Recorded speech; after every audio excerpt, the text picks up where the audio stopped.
Welcome, everybody. Good afternoon, good morning, good evening for everybody all over the world. We are here at the finals of the Nature-Based Solutions Challenge, organized by Wageningen University and Research and partners.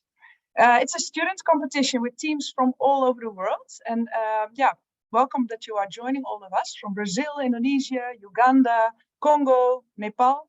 Of course, we also have some people from the Netherlands here and Sri Lanka. The teams have been working from May to September 2022, and they got a starting capital of 2,500 euros and a mentor. And well, we will all see their hard work in a few minutes. I'm not alone here. My name is Mirjam Troost. I'm the coordinator of diverse student challenges at Wageningen University and Research. But with me, I can see them on screen at least. I see Nina Maaswinkel. She is the Regional Director of Europe of IAS, that's the International Association of Students in Agriculture and Related Sciences. We have Aya Munir here, Vice President External Relations, so very high-level people around the table. And then we have Clark Halpern. He's a PhD student at Wageningen University, but also the liaison officer to the Climate Smart Agricultural Youth Network. There's one person missing here now. I'm sure maybe he's watching, but he's all the way in Bangladesh. He's been helping me all the way with the challenge, so I wanted to give him a special mentioning, and that is David Mornout. We will record this event, so if you don't want to be on screen, keep off your video. So right now we are not, what are we going to do today? We have a very full program. Of course, we want to see all the work of the 8 teams. So that's what we will start with. So we have all the presentations, we will see some vlogs, we will see all the work that has been done. And then afterwards, around 4:30, we will have a panel discussion on hurdles and future opportunities with stakeholders. So please stay tuned in. And after that, 5 minutes past 5, we start the announcement of the top 3 teams. And eventually we will hear who has won this wonderful challenge.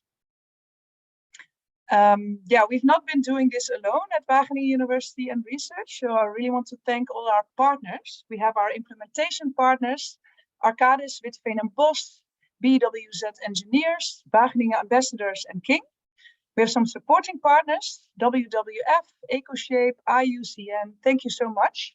And then last but not least, we have our youth network partners. And you see already that the things they've been doing. They are moderating today, and they've been really helpful also in promoting the challenge and helping the teams.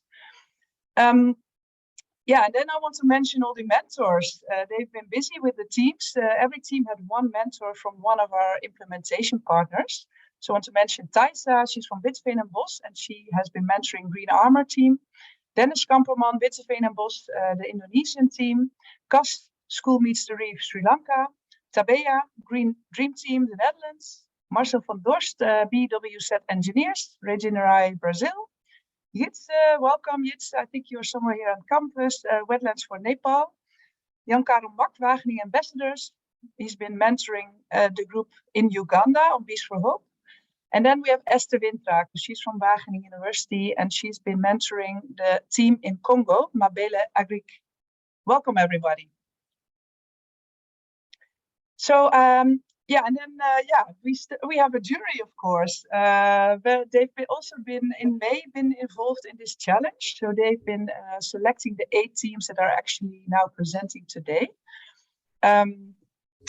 They will be in this session to ask questions to the teams, and also decide on the top 3 and the winning team in the end. So it's a very hard job, I think. So good luck for that, jury.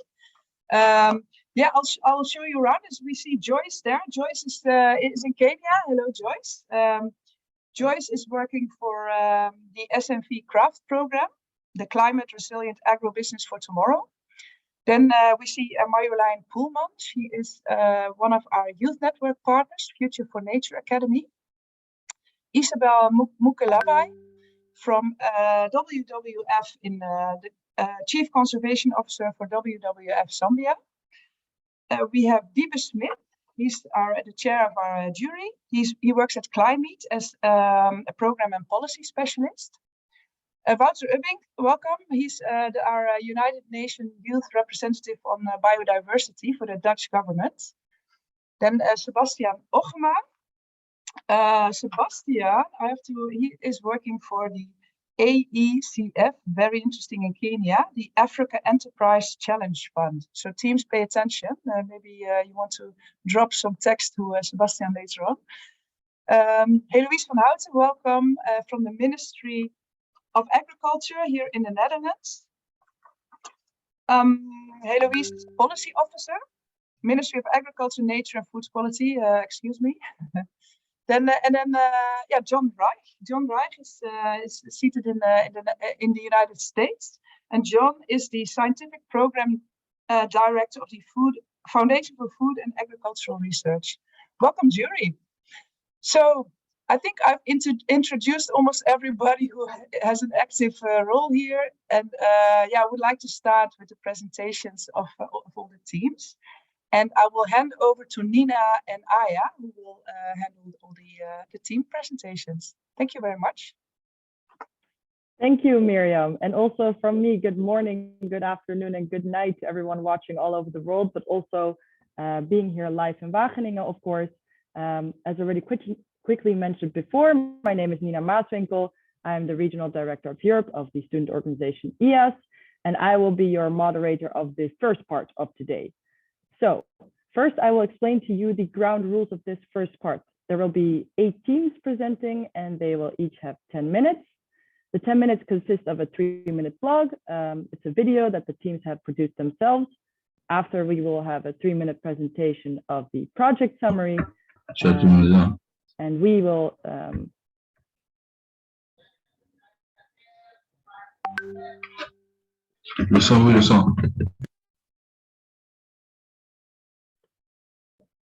Okay, sorry for this inconvenience. Let me continue quickly. So we have the 3-minute video, then we will continue with the 3-minute presentation of the project summary. And then lastly, we have 4 minutes Q&A with the jury, where the jury has a chance to ask some questions to the teams, and the respective teams will answer them. Of course, also the audience can ask some questions. However, we kindly ask them to ask those questions in the chat. And please, teams, respond also in this chat during this event. Okay, with that, those were the ground rules, and we will start off with the first team. So hereby, I would like to present the first team of today, which is Team Bovendigel Organic Mushrooms from Indonesia, and their nature-based solution focuses on the mushroom cultivation. Let's start with the first video.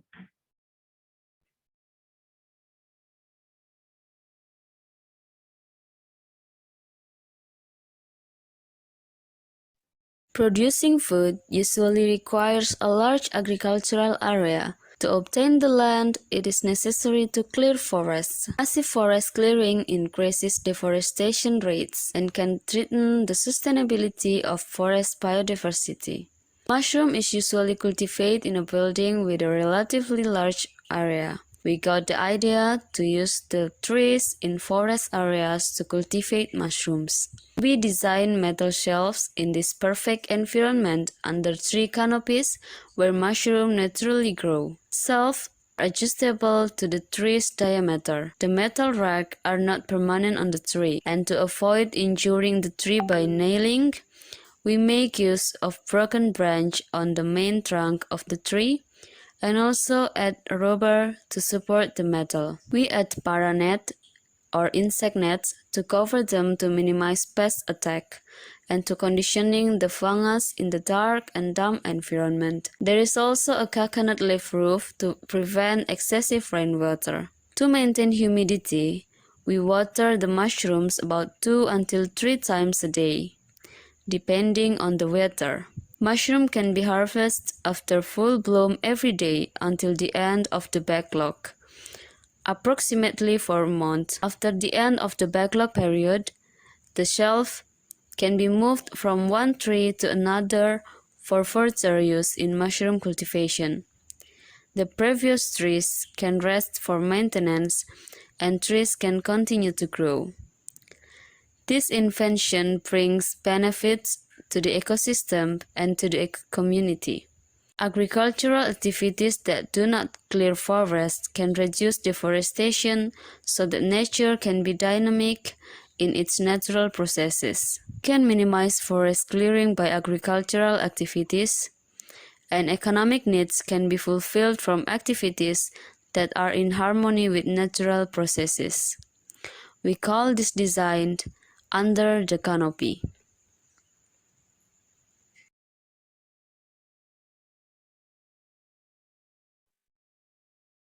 Thank you very much, Team BOM Bovendigel Organic Mushrooms from Indonesia. You now have 3 minutes to present yourselves, or present your project summary. Okay. Hi everyone. We are from Bovendigel Organic Mushroom, and we are going to present our project result. Clearing of forest land for agricultural business is one of the causes of deforestation in Indonesia. The average rate of deforestation is quite high and has an impact on weather condition in Indonesia and in the world. Here we make a portable kubung as a place for mushroom cultivation, as the natural place for mushroom to grow is under the tree. We place cultivated mushroom in their natural place under the tree canopy. The portable kubung can accommodate about 36 backlog in one column of its rack. On average, one tree can fill until 100 backlogs in one tree. 3 until 4 racks can be made to adjust the accessibility of farmer in water and harvesting. Paranet or insect net, which is quite tight and also shared under the tree canopy, enough to keep the temperature low and humidity maintenance. In one tree can produce approximately 40 kilograms of mushroom until its end. Mushroom backlog, it's made from wood waste from local lumber mills. This is also a step to utilize unused wood waste. Our activities are carried out for 5 months. In the first month of May, we surveyed the field condition and finalized the design of the prototype of the portable kubung. In the following months, we start ordering goods from Java to Brazil and also trial mushroom cultivation on kubung. In July, the ordered goods arrive and we continue to build the structure on the tree, followed by monitoring and evaluating until August. The sustainability of mushroom cultivation is carried out by local youth who are members of the Bovendigel Organic Mushroom. Currently, the range of activities that we carry out is still on a local scale, but we hope that in the future, this portable kubung can be applied by more mushroom cultivators, so that land clearing for building kubung can be reduced. We feel this is good and can also be made by other areas that have forest area but feel less useful. So we can protect the forest because it's benefit all of us. Thank you.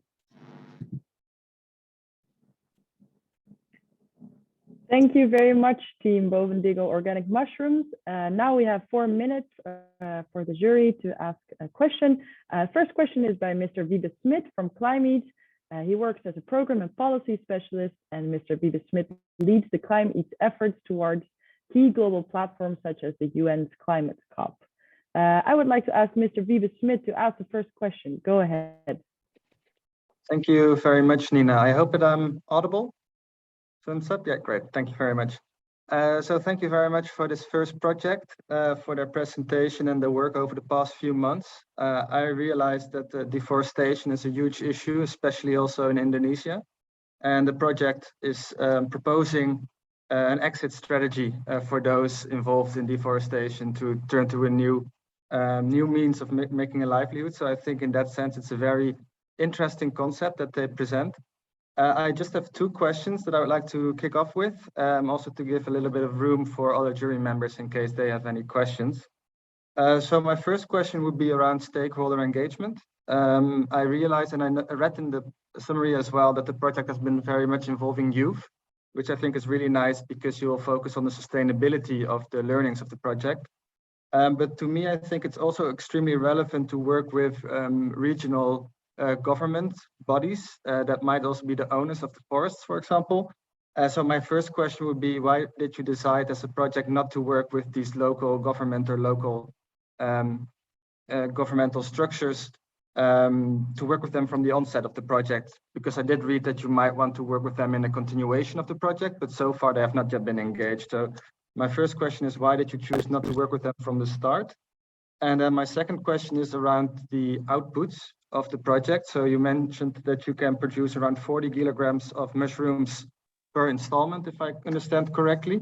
But it would have been very helpful for the jury, I think, if we have to determine the impact as well, is if we would know how much mushroom the estimated output would be and how much that would have for a market value.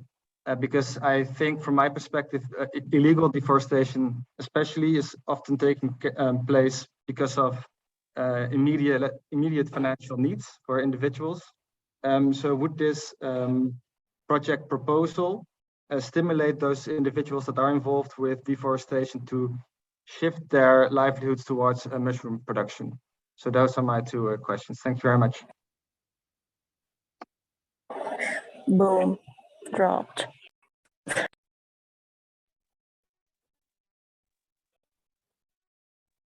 Team BOM, feel free to answer this question now. You have 2 minutes left. Wait for.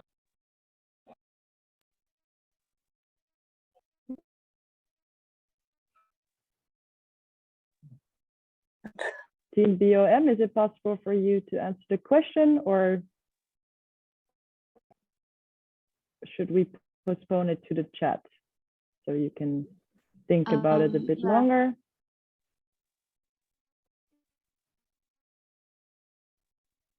Excuse me, Nina, maybe I can answer the first question, but I'm sorry, I can't turn on my camera because I don't know what's wrong with my device. No, all good. Go ahead. Go ahead. Thank you. Yeah. The number one is we choose the youth because we believe that they will have active movement to carry out our project on Bovendigul. So in the future, they can upgrade the scale of this kubung portable under the canopy, and then we believe that the youth handle this project in the next step. We have continuity and then sustainability in engage other sector like local government or other sectors like that. And then for the second question about the market value, yes, on July we try to cultivate the mushroom and then we sell it to local community, and we get that the value of the mushroom is the market value of this mushroom. We find it a lot of people want to consume the mushroom to replace the consumption of meat. So we decided that this is a good way to reduce the consumption of meat and then reduce the deforestation of opening land to cultivate mushroom, or maybe do some farming activity like that. Okay, thank you. Thank you very much for this answer. I see some hands raised, but feel free to ask other questions in the chat, and I would ask kindly like to ask Team BOM to answer those in the chat so that we can continue with the next team. The next team that will present their video is Regenerate from Brazil. And this project aims to foster connections amongst actors through workshops and the implementation of agroforestry models. And we will now watch their video of 3 minutes. We are here in São Francisco de Paula, Rio Grande do Sul, Brazil, in a territory called Campos de Cima da Serra, a physiographic region, mega geobiodiverse, an ecoton with forest and grassland ecosystems, a hotspot of biodiversity, and a region priority for conservation and restoration. For decades, the region has suffered from logging, pine, potato, and soybean monoculture. Every year, hundreds of thousands of hectares are used for these crops, leaving a legacy of environmental degradation and sociocultural impact.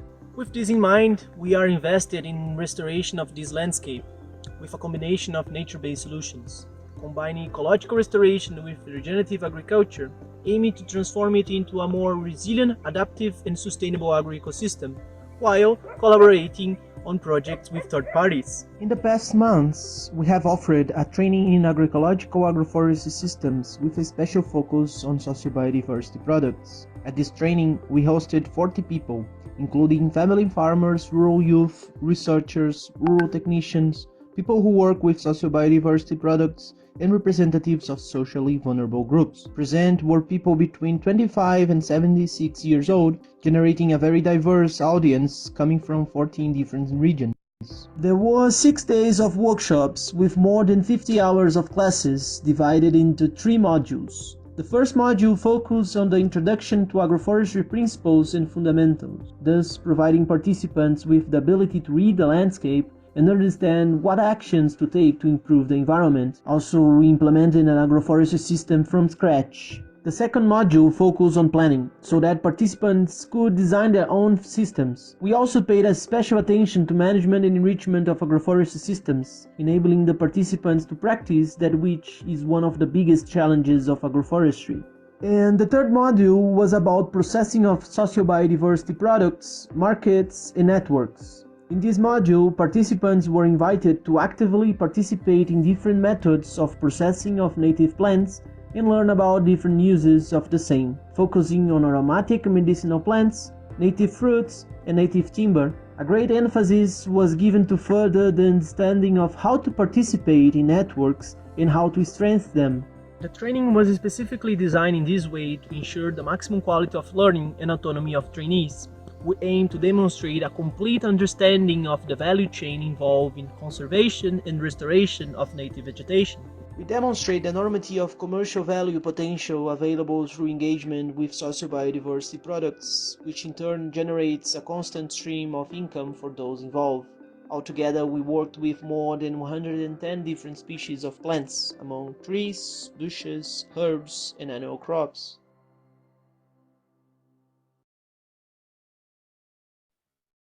Thank you, Team Regenerate from Brazil, for this beautiful video. I would like to ask you to present your project summary.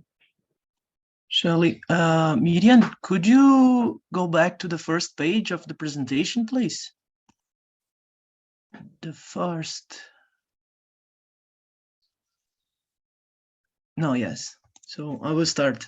Hello, my name is Artur Venturella. I'm a mine engineer, researcher, agroforester, and passionate about restoring ecosystems with socio-economic impact. I'm co-founder of Pura, Regenerative Cultures and Nature-Based Solutions. We are a social environmental impact business with a mission to facilitate the transition to regenerative agriculture in scale-up ecosystem restoration, while providing social and climatic justice. In this challenge, we develop a training in agroecological agroforestry systems with a focus on socio-biodiversity products. Next. Our main objective was to plant seeds and seedlings on the ground and in people's hearts and minds, disseminating regenerative cultures to demonstrate the countless possibilities that we have associated with the mega biodiversity that we have. Next. For example, our neighbor Vanderlei, who lives in a lease farm for conventional potato and soybean cultivation. He was very interested throughout the entire training. After the first module, he spent the whole day implementing an agroforestry system in his backyard. So for us, we have already won this challenge because we have achieved our main objective of planting seeds in people's heart and people's mind. Next. To summarize, we received people from 14 different regions, including family farmers, rural youth, researchers, rural technicians, school teachers, people who work with socio-biodiversity products, and representatives of socially vulnerable groups, demonstrating the great interest and need of society for agroforestry knowledge. We hosted 59 people with the majority of women. Next. There were 8 days of workshops with more than 50 hours of classes. Next, Altogether, we worked with more than 110 different species of plants among trees, bushes, herbs, and annual crops. Next, we were able to map the needs and bottlenecks that participants face in applying agroforestry systems and making a living from this activity.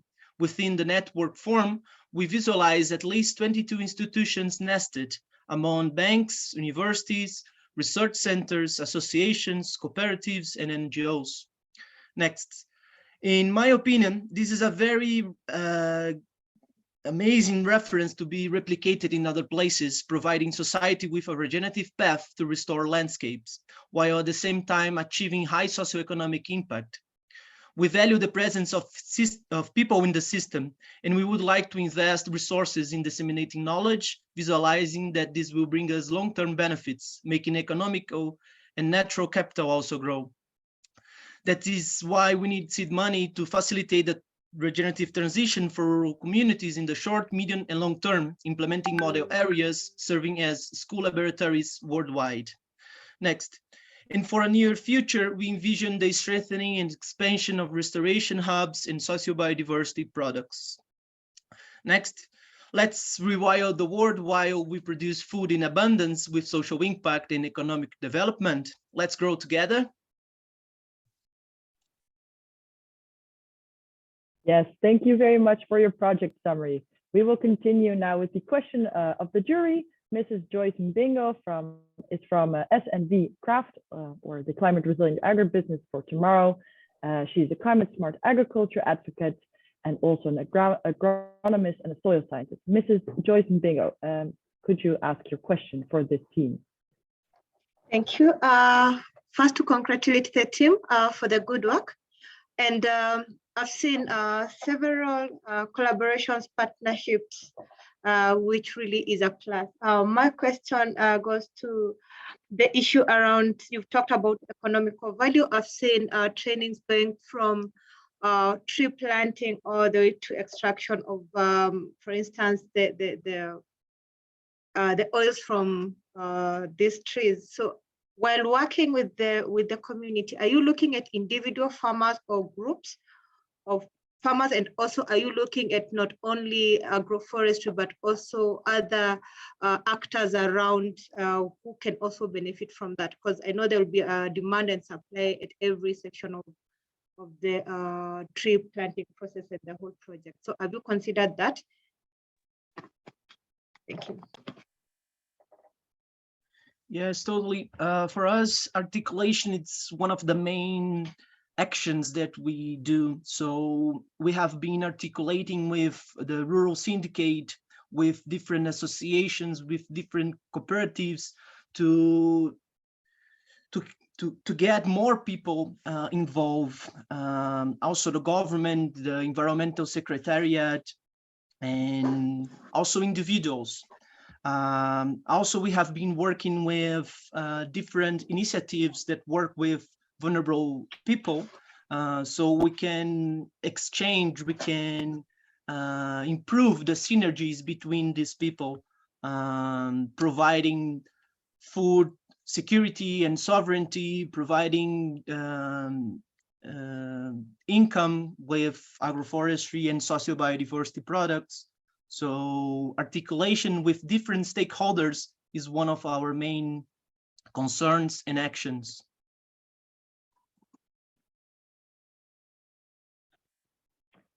We have room for one more question. Is there another question from Ms. Joyce Mbingo or someone from the audience? Yes? I'm okay from my side. Oh, sorry. Yes, okay. I see Sebastian Manjala. Go ahead. Yeah, thank you very much, team. That was a very, very good proposition. Anything that touches on Brazil's, forest degradation and monoculture direction is excellent. But I know the constraints with respect to government policy, in Brazil. I was looking for it in your proposition because it will only work if we have buy-in from government and policymakers. Could you explain to us more about how you tackle that and how this could have an influence on sustainability of the activity? Thank you. Of course. So specifically this region, this territory called Campos de Cima da Serra has been involved in an action plan to conserve the biodiversity that we have here. So already for 8 years, it's been developing activities. And right now with WWF funds, the project, this action plan is being developed in different regions, not only in Rio Grande do Sul, but also in Santa Catarina, so 2 states. And we see lots of risks, and stakeholders engagement is one of them, right? So we have been working with universities to strengthen public policies, so we can generate more autonomy and sovereignty to develop these actions. For us, it's very important to do this polycentric governance, but the major thing is to work with the base, so create the awareness on people. So that's why we work with environmental education with kids and youth, and at the same time we work with farmers, with landowners, with consumers, and also with government spheres. So I think it's a process that we need to improve, to be there, always always active, so we can face the difficulties. Okay, perfect. Thank you very much for your answer. With that, I would like to go to the next team. The next team that we have is Green Armor from the Netherlands. And Green Armor aims towards a more successful ecological integration of wind turbines within the anthropogenic and natural landscape. We will now continue with their video, also of 3 minutes. And after that, we will do the 3-minute project summary.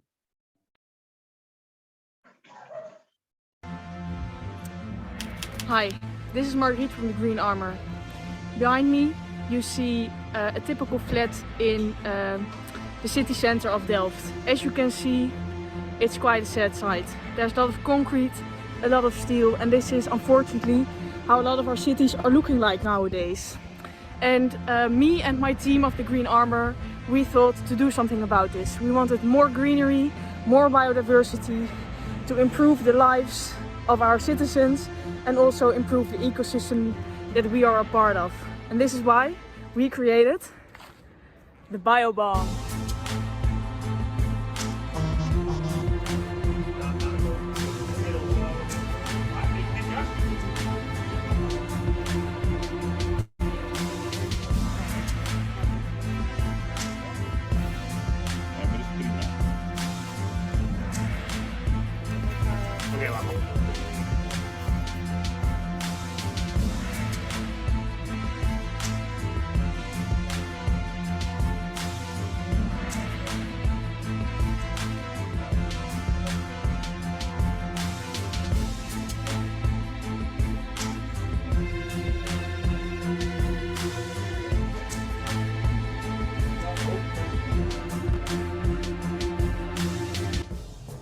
Today, insect populations are dwindling.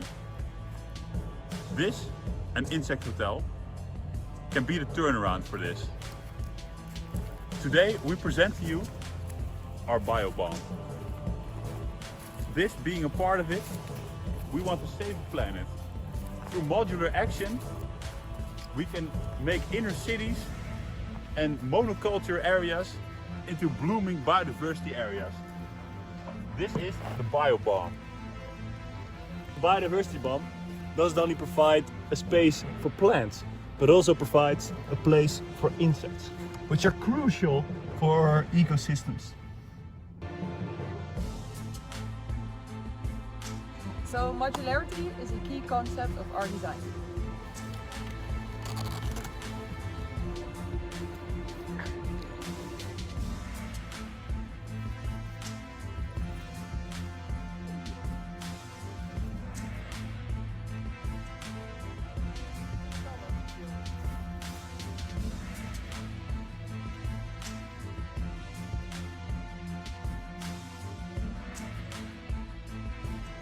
modularity is something that comes on a small scale, but it also comes on a larger scale. Our biodiversity bomb has the possibilities to expand even way more around this park. And yeah, that's where we see our possibilities. Imagine 100,000 biodiversity bombs in your city center. Bees, flies, mosquitoes, everything. The whole city would be blooming. Not just a piece of concrete, but actual nature in your city center.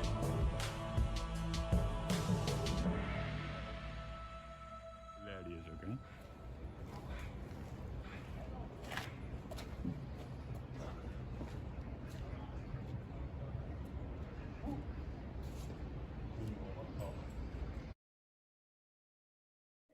Yes, thank you very much, Team Green Armor from the Netherlands, for producing this video. You now have 3 minutes to present your project summary. Go ahead.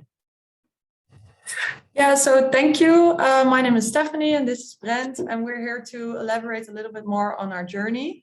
So as you may have noticed, our the short introduction did not match up with what we've shown you in our video.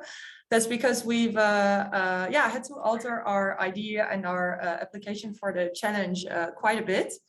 As you can see on the left, we started with a concept that we tried to visualize in the first picture. So a green armor.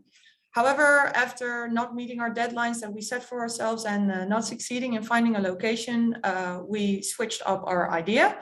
So taking inspiration from our initial idea, but also our backgrounds as marine engineers, but also biologists, we finally got to the biobomb.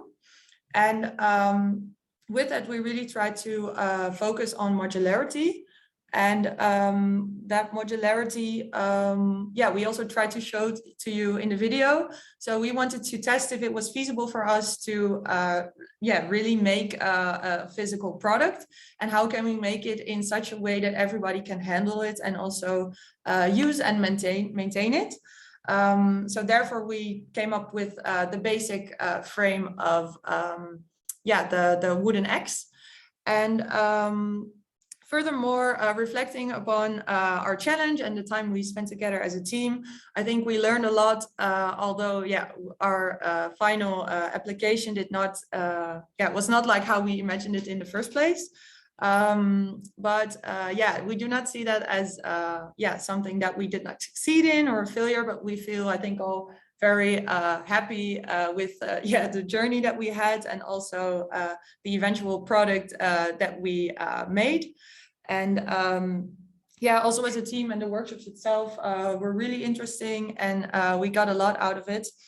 And eventually we tried to take our core ideas of modularity and also scalability. So can we stack the wooden axes on top of each other, and also still contributing positively to biodiversity on all sorts of locations, for example, in the park, but also maybe in your office building or on a town square.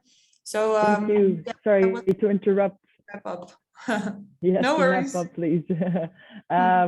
Unfortunately, we have to cut you off by now because we're out of time, but thank you very much for your presentation. We will also now continue with the next question of the jury. This question is by Mrs. Marjolein Poelman. She is an ecological consultant and researcher at the Antea Group, and I would like to ask her to ask the question for Team Green Armor. Yes, good afternoon. Well, first of all, I think it sounds like you've been through quite some challenges. I do have to say, I think you came up with a completely new idea within like 1.5 months, right? So that's, I would say, a good job on that. So my question is, so why did you decide to come up with a completely new idea? Why did you, for instance, not decide to, even though because of the setbacks and the deadlines, to try to do what you could have done to stick to the original idea? So that's what that's the first question. Yeah, so I think what I've touched upon a little bit, we struggled with finding a location, and then we slowly went to, okay, can we make like our tubular a vertical garden, but then not around a wind turbine. And with that, we got inspired by the modularity concept and also the question like what would make our shape different from the vertical gardens that already existed. And that is why we try to give it then a new touch with the modularity and that you can handle it yourself, to try and find also something that is different so not like an insect hotel, but in its own way unique, I think. Yeah, and to add to this, I don't know if it's clear for everyone, we really tried everything we could. We messaged everyone, but it's just that for the green armor, I still think it's a great idea, but it's just that stakeholders are afraid to implement it because they want a clear space at all times for potential maintenance for large equipment. And unfortunately, we had to change the subject altogether. At first, we were really concerned about the birds, but then we find out, okay, it's actually perfect if you stay below the 10 meters. So we were really happy. And then all of a sudden we crashed down again because no one really wanted to work with us, unfortunately. Yeah. I mean, I think we also discussed it in the beginning, right? There were it was a beautiful idea, but there were quite a few challenges. I will but who knows? interrupt Maybe again in the future. Thank you. I still have all the motivation, all the inspiration. Maybe in the future we can still implement it. I hear great motivation for the future. That is always good to hear. Maybe you can collaborate, who knows. I would like to ask because I think Mrs. Marjolein, you wanted to ask another question, but please feel free to do this in the chat. And then I would like to ask also the rest of the audience, feel free to put your questions in the chat and then the respective teams can answer those. With that, we will continue to the next team. The next team that will present their video is Bees for Hope from Uganda. And this team aims to raise awareness about the need to coexist with nature with their modern beehives. Let's have a look at their video. Welcome to Mount Elgin National Park, the project implementation area for Bees for Hope. To implement a nature-based solution, we started out by identifying stakeholders to work with. We successfully got Uganda Wildlife Authority, Africa 2000 Network, and local communities neighboring the park on board. The park is a biodiversity hotspot and yet surrounded by communities that have over time encroached on the landscape.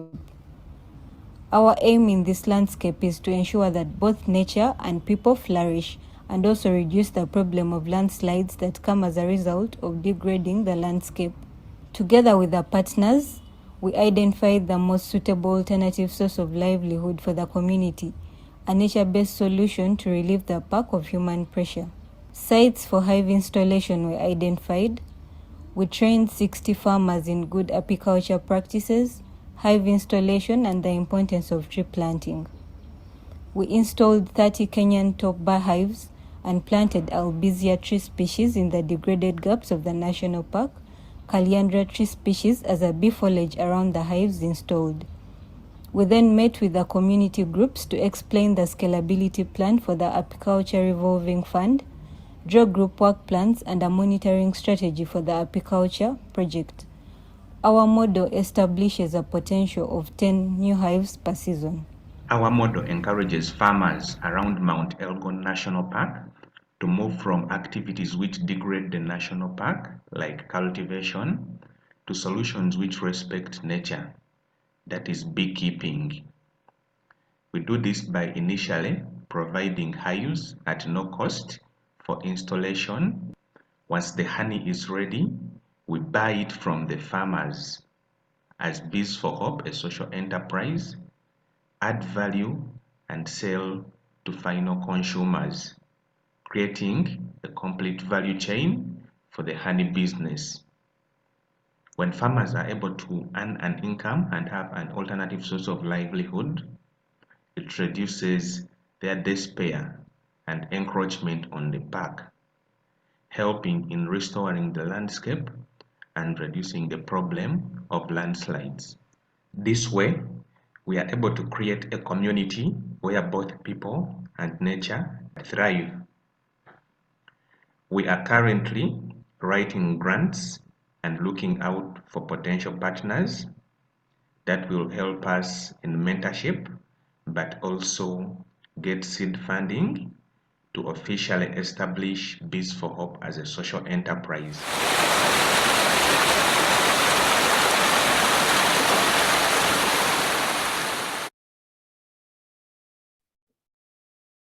Thank you, Team Bees for Hope from Uganda, for showcasing your interesting project. I would now like to ask you to present your project summary. Yes, thank you so much, Nina. My name is Steven Wright-Sakwa, and I'm with my colleague, Samantha Natumanya. Our intervention aimed at reducing the degradation of Mount Elgon National Park, which comes as a result of despair from farmers who only have agriculture as a source of livelihood. And whenever there are climate change disasters like floods, they have no option but to resort to natural resources in the park. So we thought of an alternative source of livelihood, which is beekeeping. We started with identifying potential partners. So we brought on board a local NGO, Africa 2000 Network, which was already working with farmers in the area on sustainable land management, and they were organized in VSLA groups. We also got Uganda Wildlife Authority, the agency, government agency responsible for conservation and protection of wildlife in the country. My slide isn't moving, I don't know. Okay, next slide, please.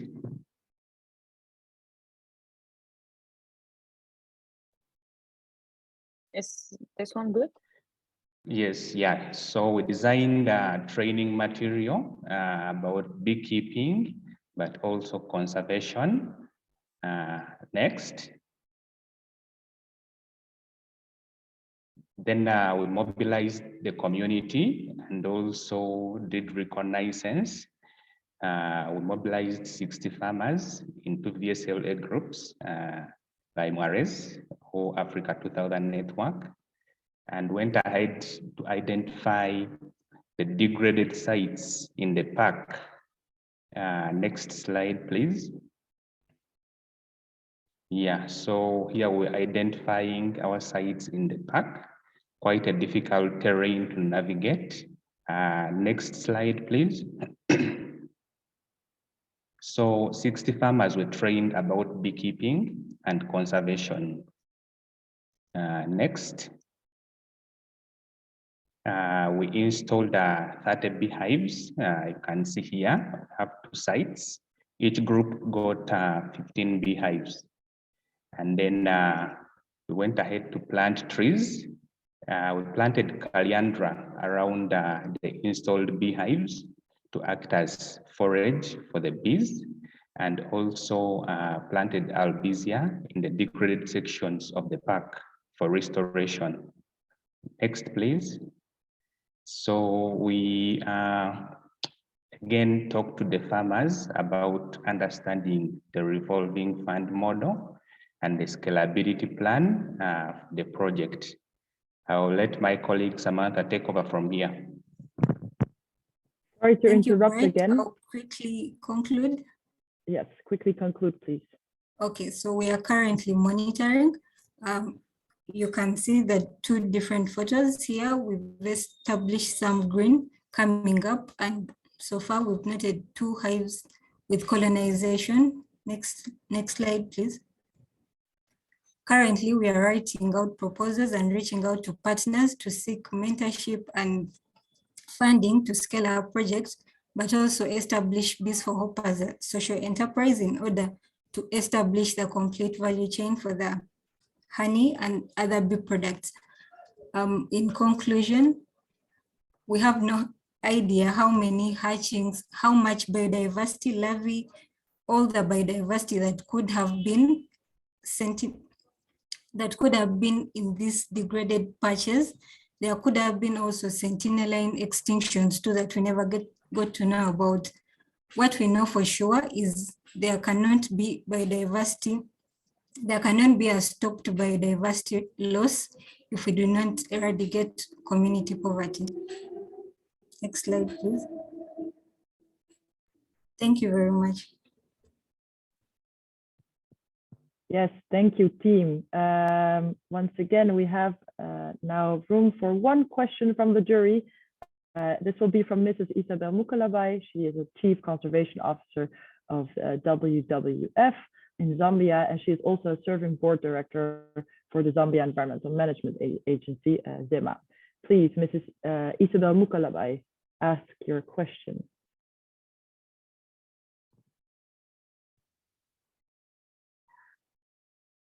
Is Mrs. Isabel Mukalabai here today? Okay, maybe we have a question from the audience. We have room for one question. Okay. Oh, I see one raised hand. Yes, Sebastian Manjala, please ask your question. Thank you very much, Tim. Excellent proposition. I know what bees can do for restoring forests. My question was about the species you selected, Albiza and Kaliandra. While those are good species to introduce in normal farming systems, they can be extremely risky to introduce within a forest environment because they're known to be invasive in certain places. They just take over everything and reduce biodiversity. What informed, I know you selected Kaliandra because of the flowers and so forth, but did you look at other tree species that grow as fast, Wabugia, for example, and so forth? Thank you. Thank you, Sebastian, for the question. I am aware that the two species could indeed be invasive at some point. However, we are implementing in the national park buffer, which neighbors the community and the park itself, the protected area. So as part of the livelihoods that the park permits to happen in the buffer area is apiculture. So with all the stakeholder involvement and consultation, we came to a conclusion that around the beehives, the bee houses, we can put Kaliandra tree species to enhance the colonization of the hives. Then we chose Albizia, like you said, it's fast growing. And again, this is the park buffer. So we hope even the invasion would not reach the protected area. However, it's one of the most commonly noted tree species around the park. So that's why Uganda Wildlife Authority was on board for us to go with that species. Thank you.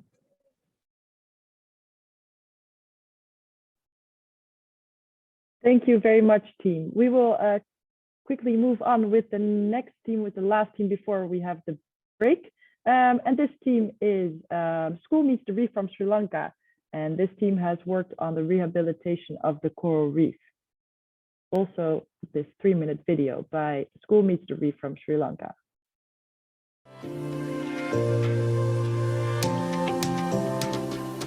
Coral reefs on the east coast of Sri Lanka is considered as one of the most resilient reefs that we have. And it's also one of the areas which provides a lot of benefits for the community, including disaster risk reduction and also for the blue economy for fishing, ornamental fishing, and tourism activities. Therefore, School Meets the Reef team, we decided that rehabilitating the coral reefs, which has been depleted by fishing activities, bleaching, and other anthropogenic stressors should be maintained and restored. So first of all, what we did was a baseline study. The team assessed the levels of salinity and other parameters to see the feasibility of putting forward these coral nurseries. Then we started building the coral reef balls using recycled concrete and a nursery using iron rods. On the 27th to 29th of July, we started to go into the site to deploy these reef balls. And it was not an easy task. We had to get the assistance from Earth Lanka volunteers, officers from Marine Environmental Protection Authority, and also the fishermen from the community. Therefore, we went ahead and then we deployed the reef balls 500 meters away from the shoreline at a depth of 5 meters. Afterwards, we gathered the coral fragments from the area itself, which was Acropora corals, and we started attaching them using underwater cement and also cable ties. Special underwater cement එකක් මේක අපි use කරන්නේ coral ටික attach කරගන්න reef ball එකට. මේක සාමාන්‍යයෙන් අපි reef ball එක අලවලා විනාඩි 20ක් විතර ගියපුවාම fully tied වෙනවා. We were also very fortunate to do a monitoring session 1 month after the outplanting, and it was amazing to see that the corals have grown by about 1 to 2 millimeters with purple color tips. So I will take you through some of the key achievements of our project. So through the school program, what we tried was to train school children as change makers, and also to spread the word on the importance of nature-based solutions in coastal conservation. The important thing about our project is that it's not just owned by one group, it's more of a shared responsibility. And also we pass down the responsibility, especially to the youth in the area. So in that way, it will make it more sustainable. And talking about the ability to replicate, this model can be easily replicated.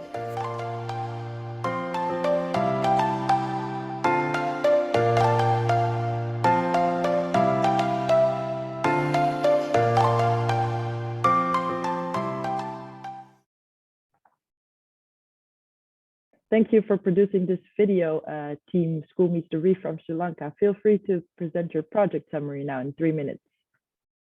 Good afternoon, everyone. I'm Samara Polvata, one of the team members presenting about the School Meets the Reef team project. So it was an emotional journey, and the past 6 months have been a huge learning curve where we were able to deploy 3 reef balls, 1 nursery, and also conduct a school program for 41 students in the vicinity of the area. In order to talk about further the key learnings and the messages, I would cordially invite Palindi, another team member. Yeah, thank you, Samara. Well, we designed this project based on NBS principles, which are policy integration, landscape scale consideration, synergy with other solutions. So our program had 2 main components. The first component is a component where we conducted school sessions. So we conducted these school sessions for children from 10 schools, their age from 14 to 16.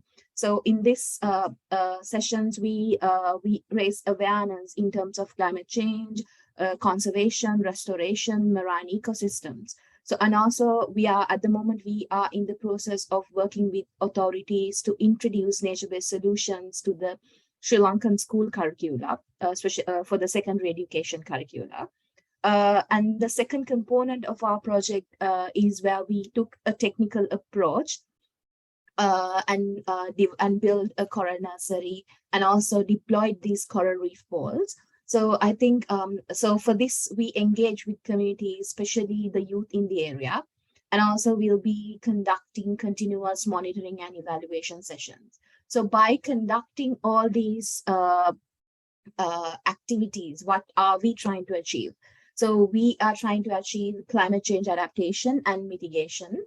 Why am I saying this? Because a healthy reef will assist in better climate regulation, and also will increase carbon sequestration. And also this area is quite prone for cyclones and storm surges. So this will, a well-grown and a healthy coral reef will reduce disaster risk. Also, this will uplift the blue-green economy. And I think one of the key points in our project is that we worked with multiple stakeholders at multiple levels. So it was not just top to bottom or bottom to top approach, but we engage with stakeholders at multiple levels at multiple locations. So we worked with government institutes like Marine Environment Protection Authority, non-governmental institutes like Earth Lanka, MJF Foundation, and corporate organizations like Tokyo Cement and academic institutes, universities, and schools in the area. Also, by school program, what we tried was to create restoration stewards. Like we trained students as change-making agents. Also, we tried to we are trying to restore marine biodiversity. So with that, if you have any questions or if you would like to hear more about something, please let us know. We are happy to elaborate further on that. Thank you. Thank you very much for this further explanation on your project. Wonderful. So we will continue with the question of the jury, which is Mr. Wouter Ubink, and he is a UN Youth Representative on Biodiversity and Food. Please ask your question for Team School Meets the Reef. Yes, thank you very much. First of all, thanks a lot for the presentation. What I think was really impressive was the amount of stakeholders you involved and also involving the youth in schools. I think you did a great job on that. My question is about addressing the causes that are degenerating the coral reefs. And I think with the community, you plant these new places for coral reef, you sort of tackled anthropogenic causes because people have a sort of ownership over these new corals, I guess. But of course, there are also other causes like climate change and heating. And I was wondering if you have thought about that, how this placing new structures is also in somehow more adaptable to climate change, or yeah, I was wondering if you have thought about that. Thank you. Yeah, thank you so much for the question. So this particular area is considered as more resilient. There have been, several years with heat stressors, which caused the corals to bleach. And what we have also noticed, because I have done several surveys in this area prior to this project itself, it's that the reef is kind of reviving itself. It's just that it also needs a bit of help from the community and also awareness in order to help this resilience to prevail. So this new particular reef will definitely help in this way, because even the structure that we have made will allow for habitats to be created and will empower the resilience in the long run. And when we talked with the community, especially, we couldn't do this without the fishermen involved. What they said was like, wow, this is something that we have never thought about, and it's really nice for us to be involved in it, and that they want to become stewards in making sure that they can help in the long run to make sure that it's not damaged, because there are seasonal changes that happens. They said that they will ensure their utmost ability to ensure that it's not damaged and that they would take care of it. So yeah, thank you. Thank you, everyone, for presenting so far. With this, we will go to the break. We have a quick break, and I would like to ask everyone to be back at 3:45. If you have other questions for all the teams that have been so far, please feel free to ask them in the chat. Once again, the respective teams, I would like to ask you to answer those also in the chat. After the break, we will continue with the other teams. Enjoy your break and see you at 3:45.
Hello, everyone. Welcome back. We will start in 2 minutes. In the meantime, you will see a video about the Rethink Waste Student Challenge.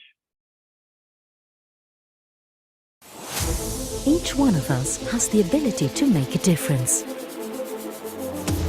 At Wageningen University and Research, top scientists and students are working together to make a difference.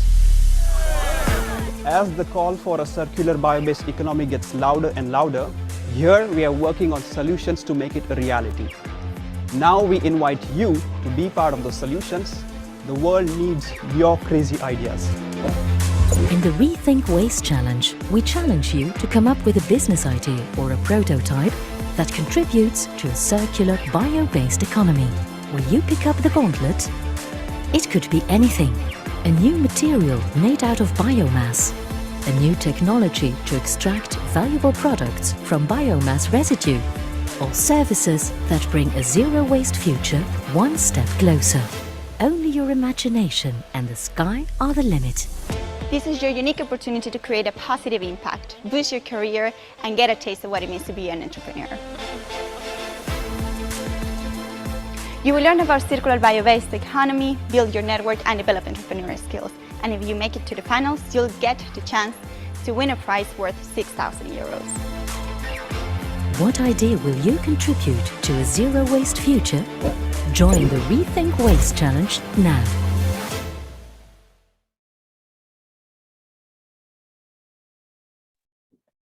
Yes, hello, and welcome back, everybody, to the Nature-Based Solutions Challenge. My name is Nina Maaswinkel, and I'm your moderator of this part. We have just seen a little video about the Rethink Waste Challenge, also a student challenge. If you're interested for this, then please visit the Wageningen University website, the next student challenge. And for now, we will continue with the rest of the teams that we have on the agenda. I would like to ask, no, sorry, I will not ask. The next that we will see is the Green Dream team from the Netherlands, and they will have a video, and their project is about the green holistic system that integrates the benefits of blue-green roofs and the vertical farming. Let's watch their video together.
Thank you very much, Green Dream Team from the Netherlands, for this video. You may now present your project summary. Go ahead.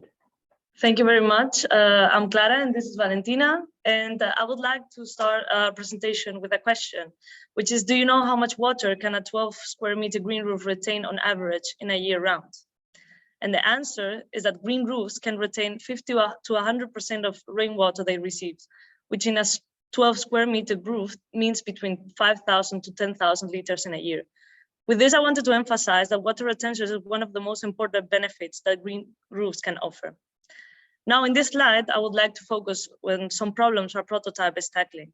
Severe droughts are affecting many regions in Europe. In fact, in the last 10 days of August, 35% of Europe was under warning conditions because of heat waves. In this video, you can see the water retention capacity of soils within different humidities. So if you can see, after a heat wave, soils are able to retain less water. And this can lead to the second point, flooding. The Netherlands is a critical flooding country where 55% of the land is at risk of flooding. This makes it even more important to find strategies that can mitigate and adapt to climate change. And finally, food production also contributes to global warming, and this could be reduced by growing vegetables in a more sustainable way. So we would like to show you a possible response to these problems. That is the green holistic system, a system which combines a biodiverse, a green roof, a sustainable water management system, and a mini vertical farm. The green roof helps with the rainwater retention, besides supporting biodiversity through habitat provision. The water tank accumulates excess water, which is used to irrigate both the green roof and a mini vertical farm, the last component of our system. There, leafy vegetables are grown in an efficient and sustainable way. Next slide. You can see a summary of our results that were obtained in only 5 weeks of monitoring of the green holistic system prototype. And they're really very promising. Our roof is now hosting a vegetation with an average height of 3.5 centimeters and retained 1,275 liters of water. Of this water, only 248 liters were from the tank, and they were used for watering both the green roof and the vertical farm, while the remaining 60% of the water we used was supplied by rainwater. Finally, the vertical farm had a production of 460 grams of vegetables. For wrapping up, we would like to remind you where we started, hopelessly flying around Amsterdam and Utrecht. So the fact that in only 6 months, in spite of all the complications, we managed to develop our idea and install a functioning prototype in the middle of Amsterdam shows that our idea is feasible. Then it is important to mention the impact that the green holistic system could have in the long term and on a larger scale. Already in such a brief monitoring period, which also coincided with an extreme weather conditions, the data we collected highlight its potential. Besides the empirical data, though, the social impact is worth a mention. This project raised the interest of a lot of people, of visitors of the cafe, our families and friends, and our social media network. We were even asked by multiple people if they could build a green holistic system in their house too. So we dream of a city covered in green, which is climate resilient and can respond to food security requirements and supports biodiversity and human well-being. As you can see from these pictures showing green roofs and vertical farms on a bigger scale, we are not the only ones with this dream. And so would you like to be part of the solution with us?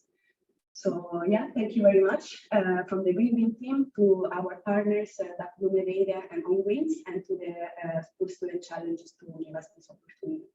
Thank you very much. Thank you very much. Nice to see another nature-based solution. We will move on to the question of the jury, which is from Mr. John Reich. And Mr. John Reich is a scientific program director of the Foundation for Food and Agriculture Research. Please feel free to ask your questions for the Green Dream team. Okay, so my question is based on your submission that y'all have made that was mentioned there, that I think with your prototype, to propagate your system, that there might be a problem with the location wanting to maintain that. So have you thought about why that is, or what different incentives to get, if it's a business, to get a business, why they would want to do something like this, other than what you laid out in your presentation?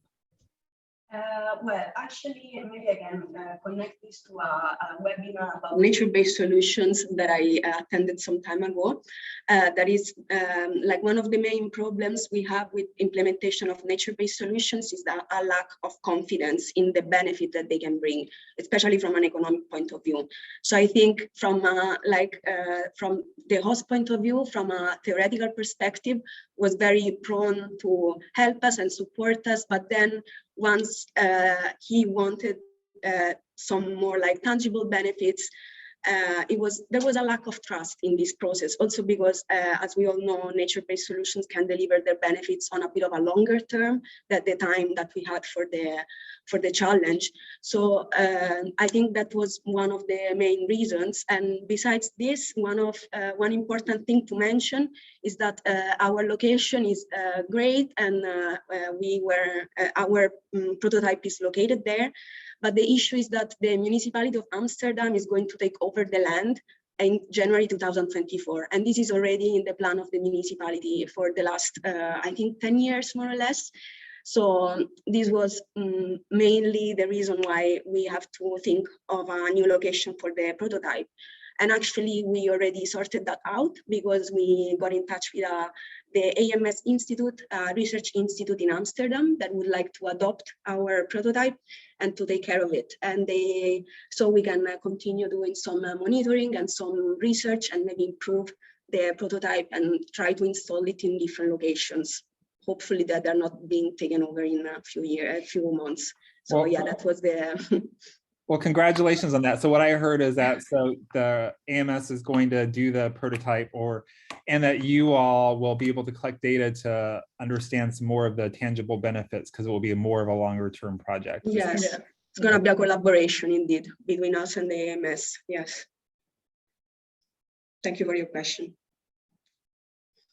Thank you for the question of the jury, and thank you to the team. Feel free to continue the discussion also in the chat, and then we will move on to the next team, which is Team Mabel Agric from DR Congo, and they work on the agroforestry on Plateau de Batek with the main focus on a food forest. Let's watch their video together.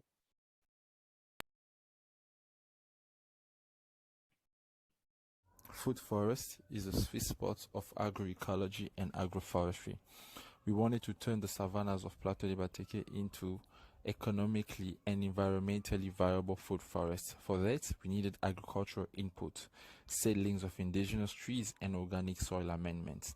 So we started with field preparation, and as you can see, savannas of Plateau de Bateke are blessed with organic matter. We needed to conserve it. So instead of hiring a tractor to till down the land, we hired hand labor to chop down the organic grass and lay it down on the land. We worked on about 5 hectares of organic grass, and we were able to produce Mount Biochar. Here, we gathered the grass together, we created mounds of organic matter, and then we compressed it to reduce the air, and some people actually enjoyed it, and then we covered it with soil, and then we were able to light it up to create white smoke, showing that it was oxidating anaerobically. And then we were able to create about 15 tons of biochar. And most of this will actually be used and re-put in the land in the planting holes of the different trees. After that, we had to gather seeds, and this was the hardest part, because during the dry season, there is no seeds of indigenous trees. Most of them are actually flowering because of the cold of the dry season, and then producing fruits during the rainy season. It took us about 2 to 3 months, but we could only get it when we went to the botanical garden of the site.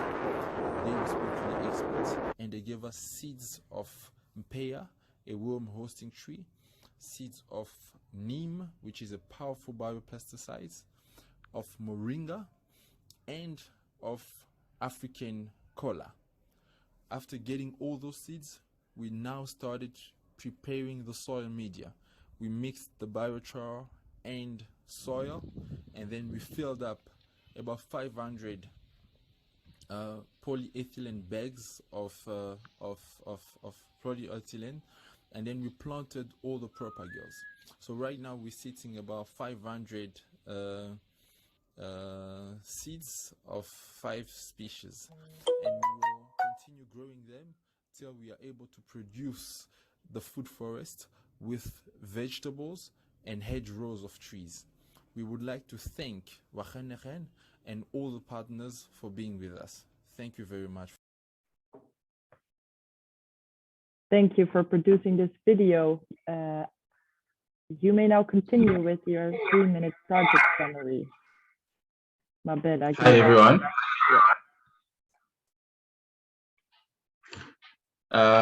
So it's Pierre and Junior. I think you are logged in from 2 devices close to each other. If you can please stay on only one. Yes, it's Pierre and Junior, and we're here to present our project. So I want to present you an amazing project that we're calling Food Forest, and we really believe it's going to be great for the farmers of Plateau de Bateke. Next slide.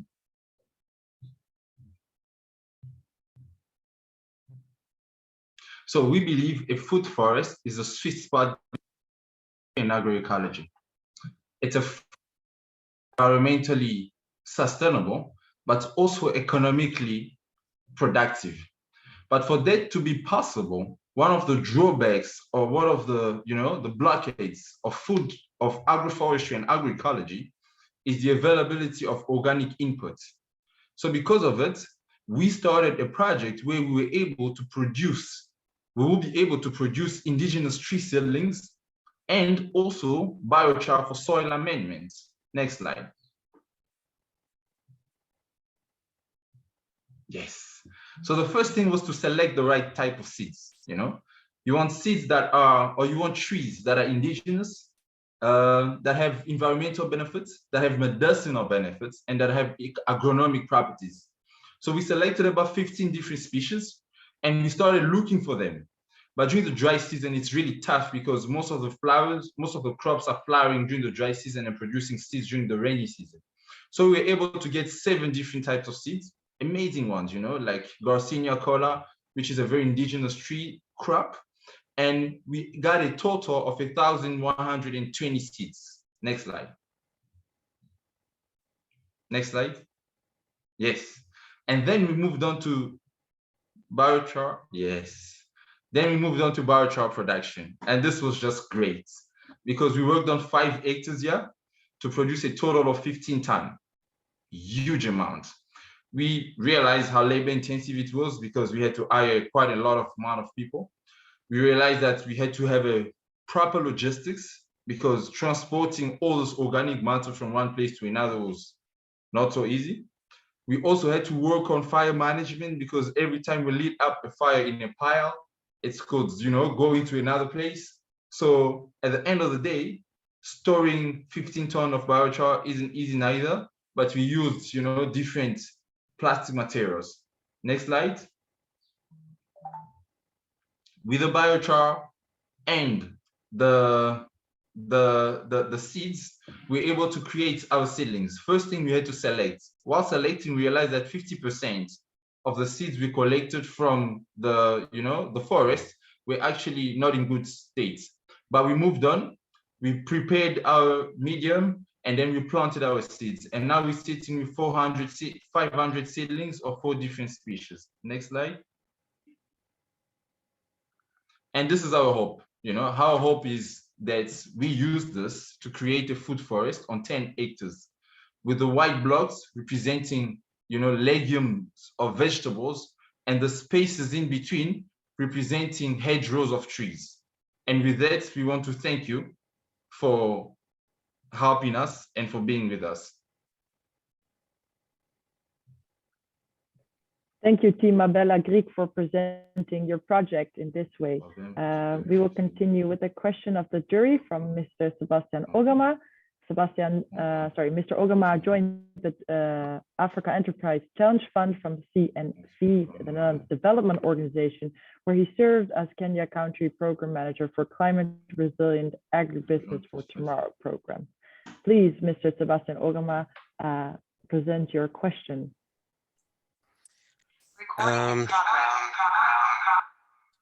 Thank you very much, Team Mabele. Very good presentation. My biggest question was to do with the approach you took to develop biochar. Because anything that resembles burning releases some form of carbon into the air. Why did you select that that form of reducing? I know it's a natural process in the savanna where it burns itself and regenerates, but why did you select that? In my view, why did you believe that was a nature-based solution to the entire project? Thank you. Yes, thank you very much for the question.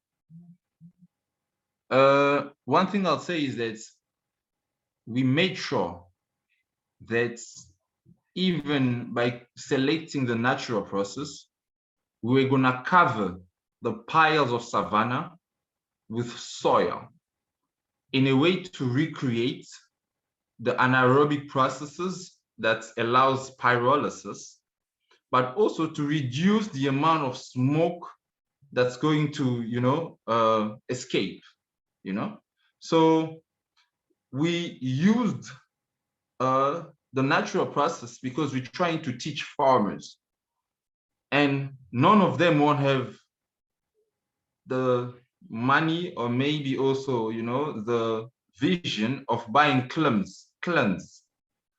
They will only have the savanna and the soil. So for them to be able to buy into what we're doing, we had to use the resources they had. And that's why we use the processes we did.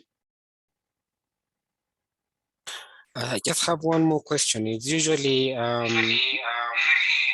whenever you introduce a new process, we say you should do no harm. Do you believe your solution did not do any harm to the existing biosystem, like altering whatever is there in the savanna?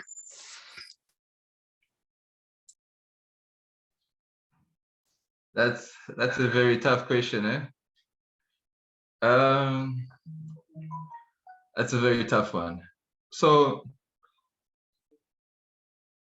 you must have seen the amount of smoke that escapes when farmers slash and burn. It's just devastating. We saw a fire.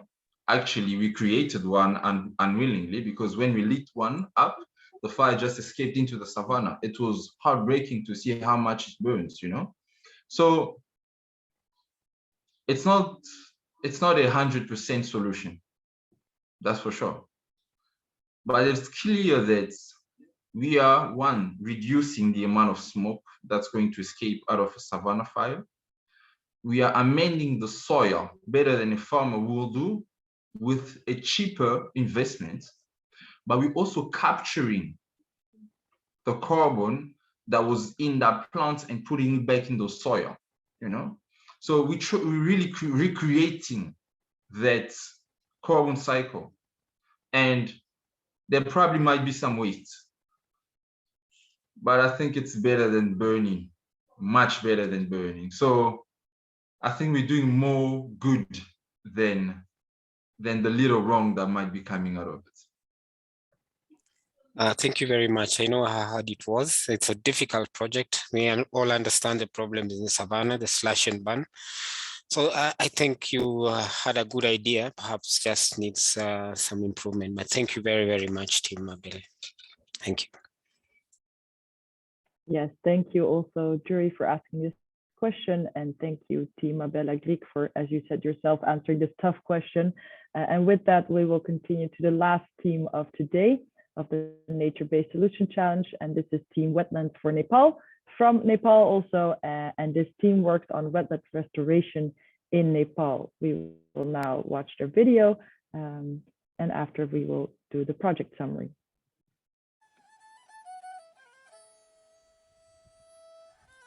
Namaste and a calm sunny afternoon from Nepal. My name is Nishal Depkora and I'm a member of Wetlands for Nepal project, which comprises of 4 other Nepalese nationals and our mentor Yetse from WSP Netherlands. Behind me, as you can see, there is a small lake, and this lake is called Nagdaha, where our project is currently running. And we are tackling 2 issues related to this lake. One is sedimentation, another is nutrient pollution. And let's have a closer look at where the problem is located. So the nutrient problem that I mentioned before is coming from the agriculture part of this catchment, and the sediment problem is coming from the construction side that you can see over there. So all that mud and debris flows from here, there, and then comes from here and goes to the inlet over here. And you can see if you close in a little bit, then there's a lot of mud, sand, and silt over here, which all goes from this and then dumps in the lake.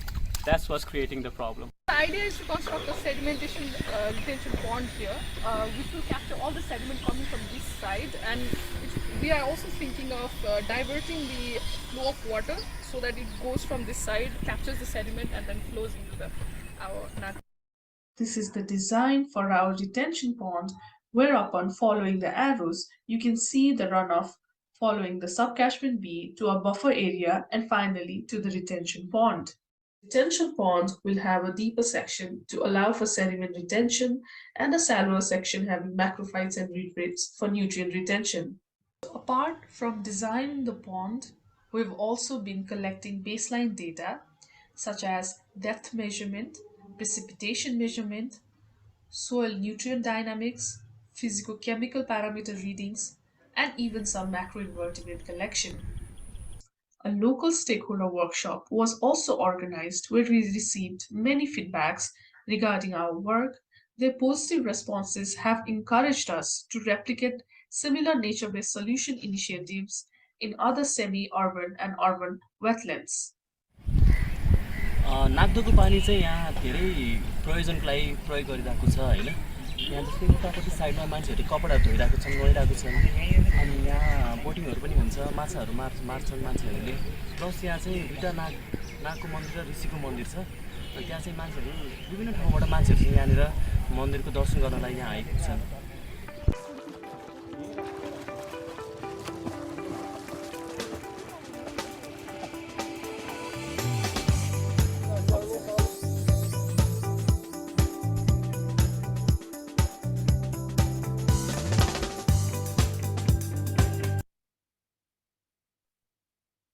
Yes, thank you very much for this video, Team Wetlands for Nepal. You have now 3 minutes to present your project. Yes, thank you, Nina. Hello and namaste, everyone.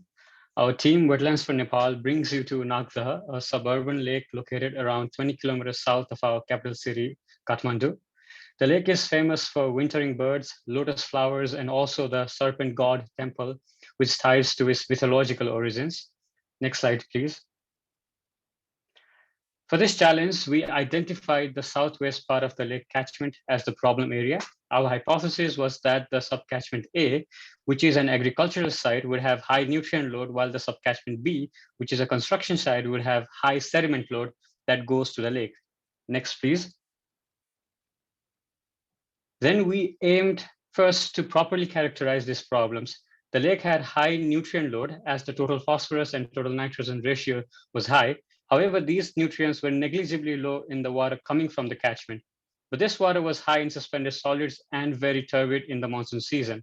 The lake's sediments were mostly composed of sand, silt, and clay, but we found very low amount of sand deposits in the subcatchment A, suggesting that the sand particles were not coming from there. Overall, this suggested that the main problem is actually sediment load and not nutrients coming from the subcatchment B in the monsoon season. Next, please.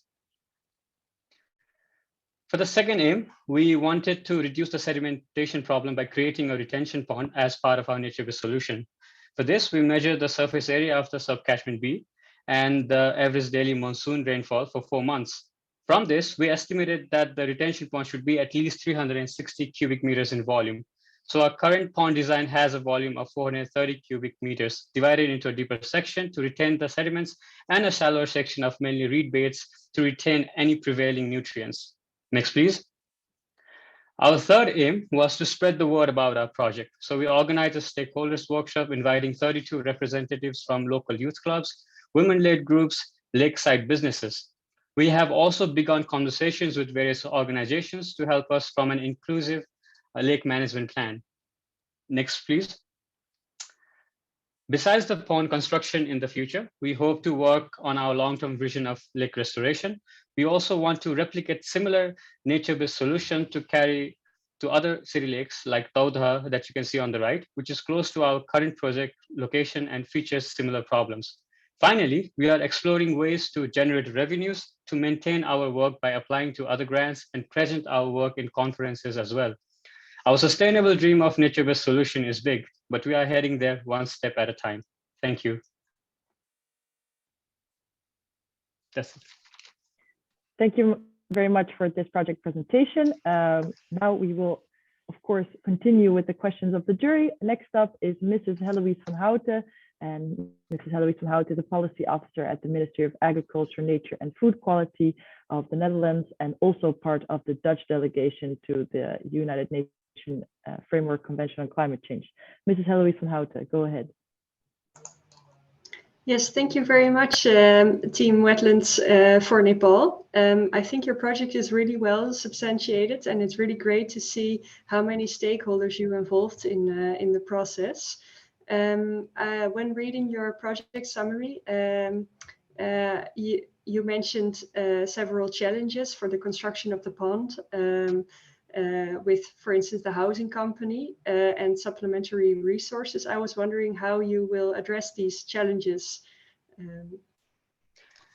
The first challenge, first of all, thank you for the question. And the first challenge related to the housing construction corporation, it has becoming a big problem for us, but we have been trying to utilize local government representatives at the local level. So they will help us facilitate the conversation with the housing company. So they have tried to do that in the past, but with the elections in between, it was a problem, but now we have sort of restarted the conversation again.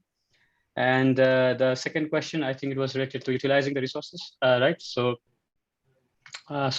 what we have been thinking is we've been trying to develop a circular economy model around the lake. So, for example, the reed beds that will be in the pond, and maybe the macrophytes in the lake, especially the invasive water hyacinths. So those materials can be probably used for building fibers and stuff for clothing. So we have been exploring avenues for that, and we've been shortlisted recently for a grant for a program or workshop by British Council in Nepal. So they have been trying to do the same thing. So we have been learning how can we do that in collaboration with other entrepreneurs. So hopefully that will go well. Thank you. That's great to hear. Thank you very much. Yeah. Okay, thank you for the questions and for answering these questions perfectly. With that, all the teams have presented for today for the Nature-Based Solutions Challenge. Maybe we can give them a great online applause with some emojis or some yes, like that also.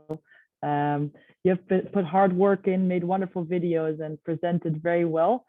For now, we will have another little break until 4:30, and I would like to ask the jury to go to your separate Teams link that you have invited. So please, we will meet you there. And after the break, we will continue and we will present the top 3 teams after the panel discussion that we have after the break. So see you back at 4:30.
Hello, everyone. It is great to have you back. We are going to show a quick video, and then we'll jump into the panel discussion. Each one of us has the ability to make a difference. At Wageningen University and Research, top scientists and students are working together to make a difference. As the call for a circular bio-based economy gets louder and louder, here we are working on solutions to make it a reality. Now we invite you to be part of the solutions. The world needs your crazy ideas. In the Rethink Waste Challenge, we challenge you to come up with a business idea or a prototype that contributes to a circular bio-based economy. Will you pick up the gauntlet? It could be anything. A new material made out of biomass. A new technology to extract valuable products from biomass residue. Or services that bring a zero-waste future one step closer. Only your imagination and the sky are the limit. This is your unique opportunity to create a positive impact, boost your career, and get a taste of what it means to be an entrepreneur. You will learn about circular bio-based economy, build your network, and develop entrepreneurial skills. And if you make it to the finals, you'll get the chance to win a prize worth 6,000 euros. What idea will you contribute to a zero-waste future? Join the Rethink Waste Challenge now. Wonderful. Well, thank you so much. My name is Clark Halpern. I am a PhD student here at Wageningen University and the liaison of the Global Climate Smart Agriculture Youth Network to Wageningen University and the World Bank. It has been just absolutely wonderful to witness the growth of these 8 youth nature-based solutions over the past month, from their initial idea all the way into real-world impact. Before we jump into the panel discussion, I want to take this brief moment to personally congratulate all of the teams on their incredible work. The world has seen your potential, and we are here to celebrate you as the next generation of environmental leaders. This is evident from the wide variety of organizations that are here today, the esteemed members of the jury and the panel, and all of those that have supported you in implementing your visions for your nature-based solution. After the fantastic presentations earlier in the event, it is my honor to moderate this panel with this distinguished group of individuals from the Netherlands, Sri Lanka, and Uganda. The panel will dive into the hurdles and opportunities that youth face when they're driving these exciting nature-based projects. We have a wide variety of experts in the panel. The first is Timaramal Tayaruban, the district head of the Sri Lanka Marine Environmental Protection Authority. Next, we have Ms. Felicity Akan, country manager for Solidaridad Uganda. And finally, we are joined by Tim van Hattem, the program leader of Green Climate Solutions here at Wageningen University in the Netherlands. First, I would like to direct a question to Tim. Tim, you have extensive experience leading green climate solutions around the world and have already seen the impact of nature-based solutions. My question for you is, why nature-based solutions? Why is this youth challenge so important?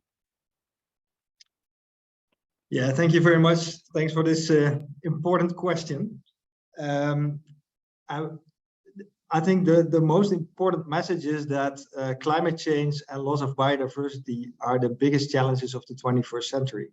And we try to solve these challenges with technical solutions all over the world. But I think the key message is that we need to start working with nature, and nature-based solutions are very promising solutions to solve this climate and biodiversity crisis. And therefore, we need evidence base. And that is exactly what we do here at Wageningen University and Research and in many other institutes, creating evidence base for the potential of nature-based solutions. And I think this challenge showed that the potential of nature-based solutions all around the world is huge. But we need to create this evidence base and create much more awareness for the potential and impact of nature-based solutions all over the world. And well, I've seen so many inspiring projects here. It's fantastic. So I think, well, we are spreading the seed of the message of nature-based solution all over the place. And we have to keep doing that in the next years, the next decades to come. Thank you, Tim, for this wonderful answer. As you said, we really need to start working with nature in order to solve many of the problems that we're seeing with our food systems, with all these climate-related issues. Next, I'd like to jump over to Felicity. Felicity has extensive experience working with youth organizations and project incubators in Uganda, and it's been amazing to talk with her before this event about the vast experience that she has. So my question for Felicity is, how do you suggest the youth in the teams today take forward the momentum of their projects and carry it to create lasting impact? Over to you, Felicity.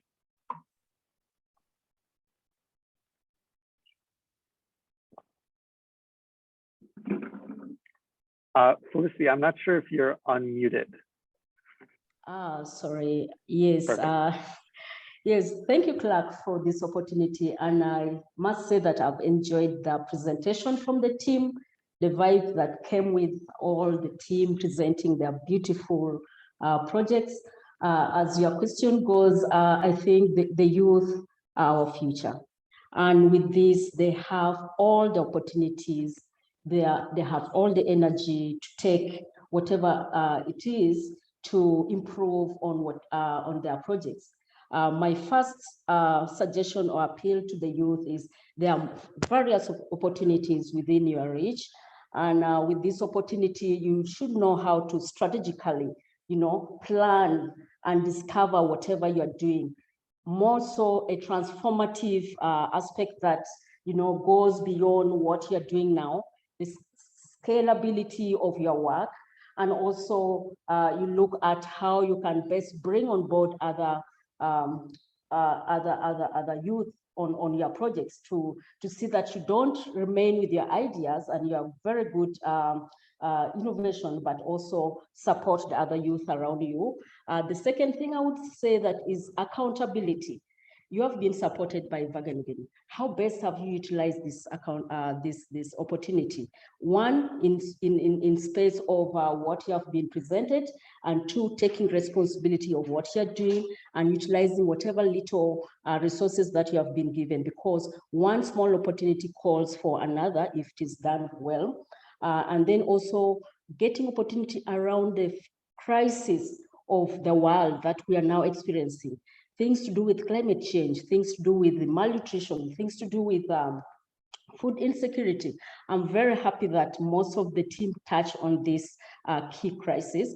We don't look at crisis as challenges, but we identify opportunities that can support you to come with innovative ideas, to come with scalable projects that can help your community, and innovations, which is very close to that.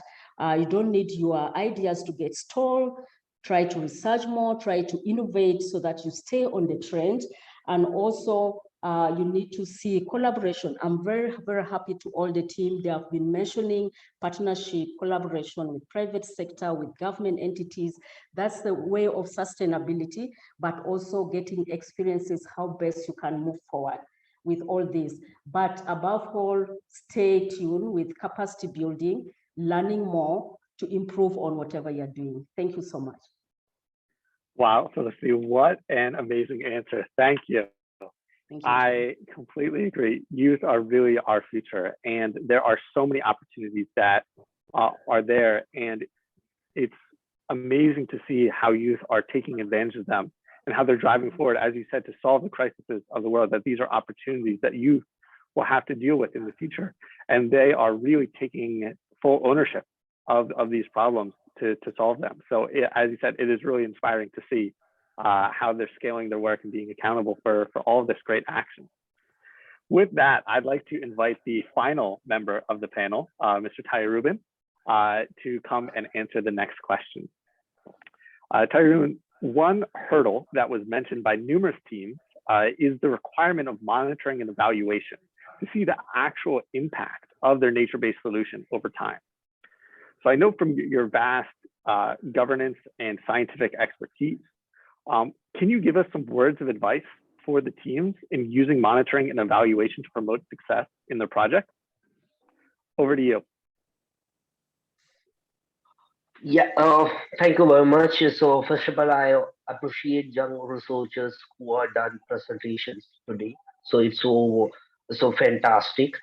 So as your questions, first of all, I have to give my suggestions from the Sri Lankan experience. So here, so the students, when they are going to do the research to implement the small researches, they have to focus on the community-based monitoring plan. It means, so we have to get some of the traditional knowledges who are from the community-based people. So the scientifically they have a lot of knowledges. However, they have to get some practical experiences from the community basis. So I have to highlight that things also. And in Sri Lanka, so now a lot of problems here. So here the economical crisis so very so critical situations here. So due to that, a lot of the lack of funding and some research opportunities here. So in future, so if you want to develop any projects, the project should be focused on the promotion of the blue economy or providing funding opportunities for the ground level researchers in future. And the climate changes or environmental impact is all over the issues in the world. So, however, we have to follow up some the environmental impact study. The preliminary study should be due in the before the research they have to done. So, especially in Sri Lanka, so for the environmental impact, recently we have trouble in the plastic accumulation, so some water quality impacts and some due to some issues. So the the students, if you wanted to do some researches in Sri Lanka, so they have to consider those kind of ideas. Okay, thank you very much. Thank you so much. I love your point about this community-based monitoring and evaluation, because it's not only the individual youth that are doing the projects. The projects don't exist in a vacuum. They exist within these communities. By involving these communities, they have a much higher chance for success. So thank you for that wonderful point. This actually leads very well into our next question for Tim. So Tim, the Green Dream team here in the Netherlands, they discussed this hurdle of training users to best use and maintain their nature-based solution. My question for you is, what advice do you have for youth teams in connecting with those who interact most with their nature-based solution, especially when the solution itself is a new concept for them? Yeah, thanks. That's really an important question. I want to elaborate also a little bit on the previous question about monitoring, because I think the monitoring is also really important to for the maintenance of nature-based solutions. And I think we have to show by monitoring that nature-based solutions have a huge can contribute for a very large deal to the Paris Agreement for the carbon storage and climate mitigation goals we have. Nature-based solutions all over the world can contribute for 37% to the whole Paris Agreement, which is really important. But we have to show that by monitoring. On top of that, nature-based solutions can contribute to create resilience for the impact of climate change, can restore biodiversity, and can contribute to human well-being and health issues. And if we start monitoring all these benefits of nature-based solutions, we can have a much better story of how to scale and convince people that the importance of nature-based solutions. I think that is really important that we keep doing that all over the world. And of course, we encounter issues with the maintenance, and I think we have to tell and say that nature-based solutions are new, innovative ways of thinking and developing areas and regions. So we have to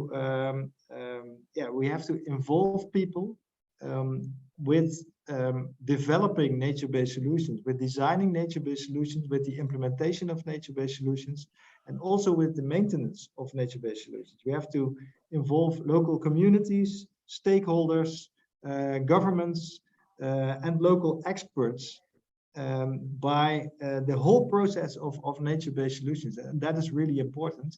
And I think that to solve the issue of maintenance is that we need to set up a training program of how nature-based solutions, region-specific training programs for keeping nature-based solutions alive and redesigning and scaling these nature-based solutions.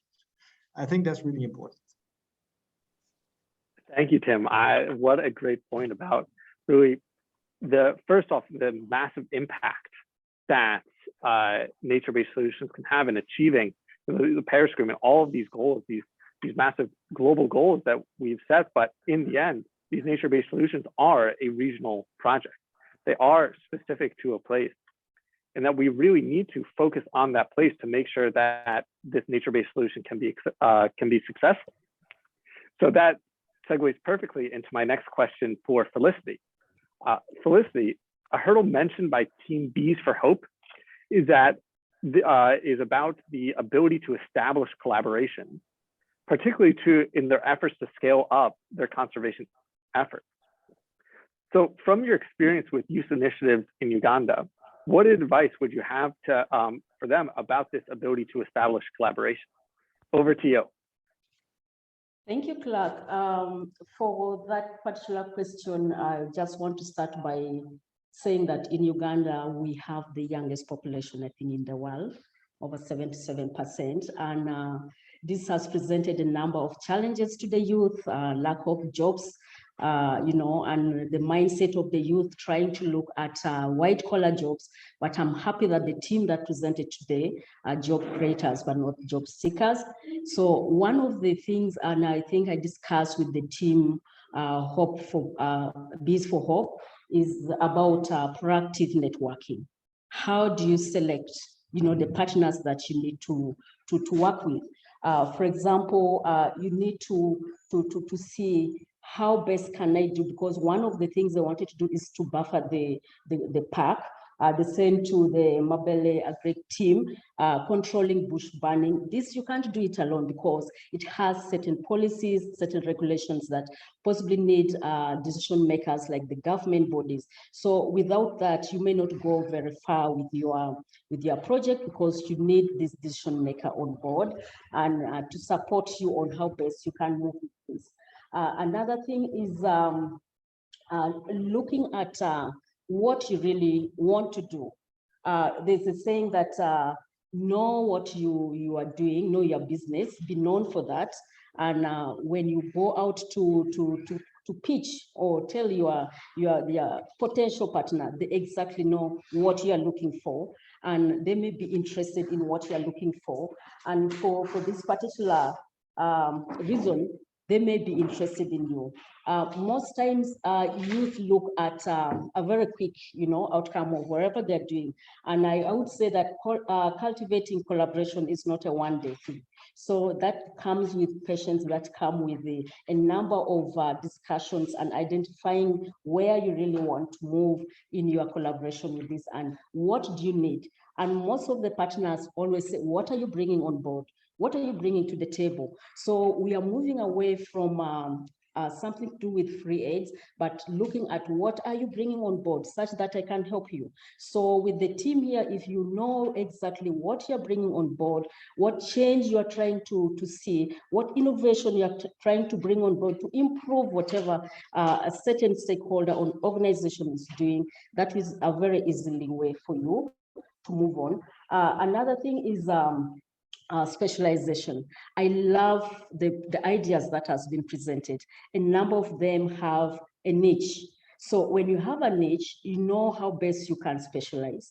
There are people who have just taken a node within the value chain, not the whole value chain. With that, already you're contributing towards a bigger transformation of this value chain, and also trying to look at diversification diversification, because as you are doing this, we looked at the nature-based solution, climate change, regeneration, and all that, but without a number of diversification. Because when you go out there to the community, one thing they ask is, what is it there for us? So you must also show the value of what you're bringing to this community, such that they can buy in your idea and own their project.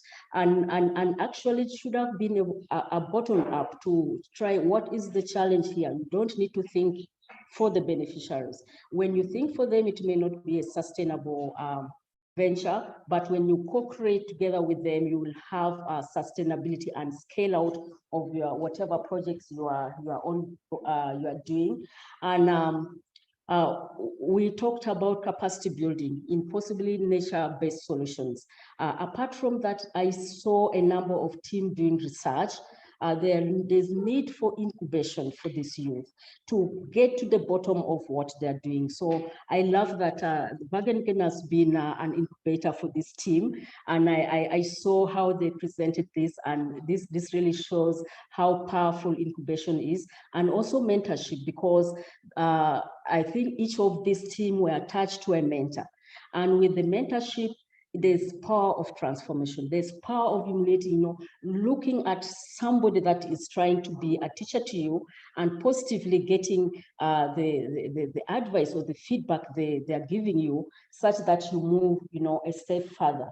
And also integrating business development services within your project. You might be in research, you might be in diversification, you might be in agroforestry, but there are certain interlinkages that helps you to move further.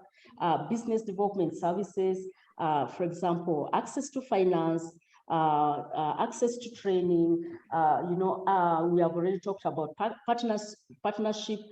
For example, I can give our Lucy, I'm just going to jump in real quick, just to make sure that we keep going.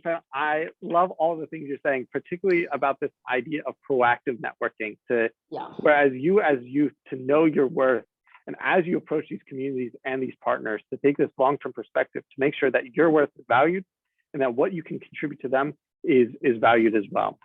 So just in the interest of time, I will jump over to our other panelist, Mr. Taya Rubin, where the next question is for you. The question, this team School Meets the Reef mentioned at numerous points that their ability to conduct maintenance on the project was really affected by weather reasons and seasonality. So in your experience dealing with in the Marine Office and really looking at the vast impacts that that weather can have on these types of projects, what advice would you give to teams to integrate climate variations into their nature-based solutions? Well, super. So yeah, good question. So the students, they faced a lot of problem regarding that. So here in Sri Lanka, so to the students, before implement these kind of projects, they have to do the seasonal study of the environmental factors, such like ecological patterns, the adaptations of the species for the particular area. So should be studied in earlier. So these kind of studies have done. So in future, they can implement and they can overcome the problems regarding the environmental impact, so the climate changes. So therefore, the climate changes is a problem. So therefore, we are now talking about the nature-based solution. So my answer is the nature-based solution is the best example for study of ecological patterns or seasonal study or adaptations of species to implement the coral reef in Sri Lanka, especially in east coast of Sri Lanka. Thank you.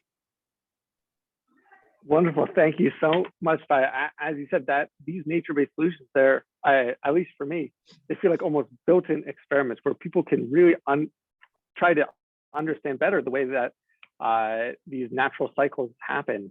And that from that, what we're able to even improve these nature-based solutions for solving, as Tim said, many of these global agreements on a regional scale.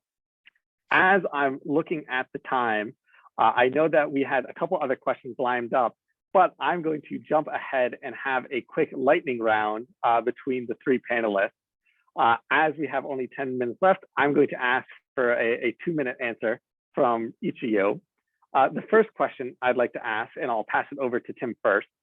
What words of encouragement and advice would you give to the youth teams that presented today? Well, I think everybody showed that we can do fantastic work, fantastic, inspiring and hopeful work about nature-based solutions in a very short time. We can realize things in such a short time with a lot of creativity, with a lot of effort, with a lot of inspiration, with groups of young people that can change the world. I think we show that by just by this student challenge, which is very, very hopeful. So we have to keep doing that, keep going on. And in the same time, well, we developed a vision of a nature-based vision about the future of our own country, the Netherlands, here the back of me, showing how our country would look like, our engineered country would look like if we do these nature-based solutions on a very large scale. And I think this inspired a lot of people. And I think we should not forget that nature-based solutions are really promising and scalable solutions, not only in the Netherlands, but everywhere around the world. And if you start showing that by developing nature-based visions for the future, which is our next challenge about, but also by doing it, implementing it on the ground, which we have been doing in this student challenge, then I think the world can really change and young people can change the world. So keep going on with it. Wonderful. Thank you so much, Tim. I'd like to ask the same question over to Felicity. What words of encouragement and advice would you give to the youth teams that presented here today?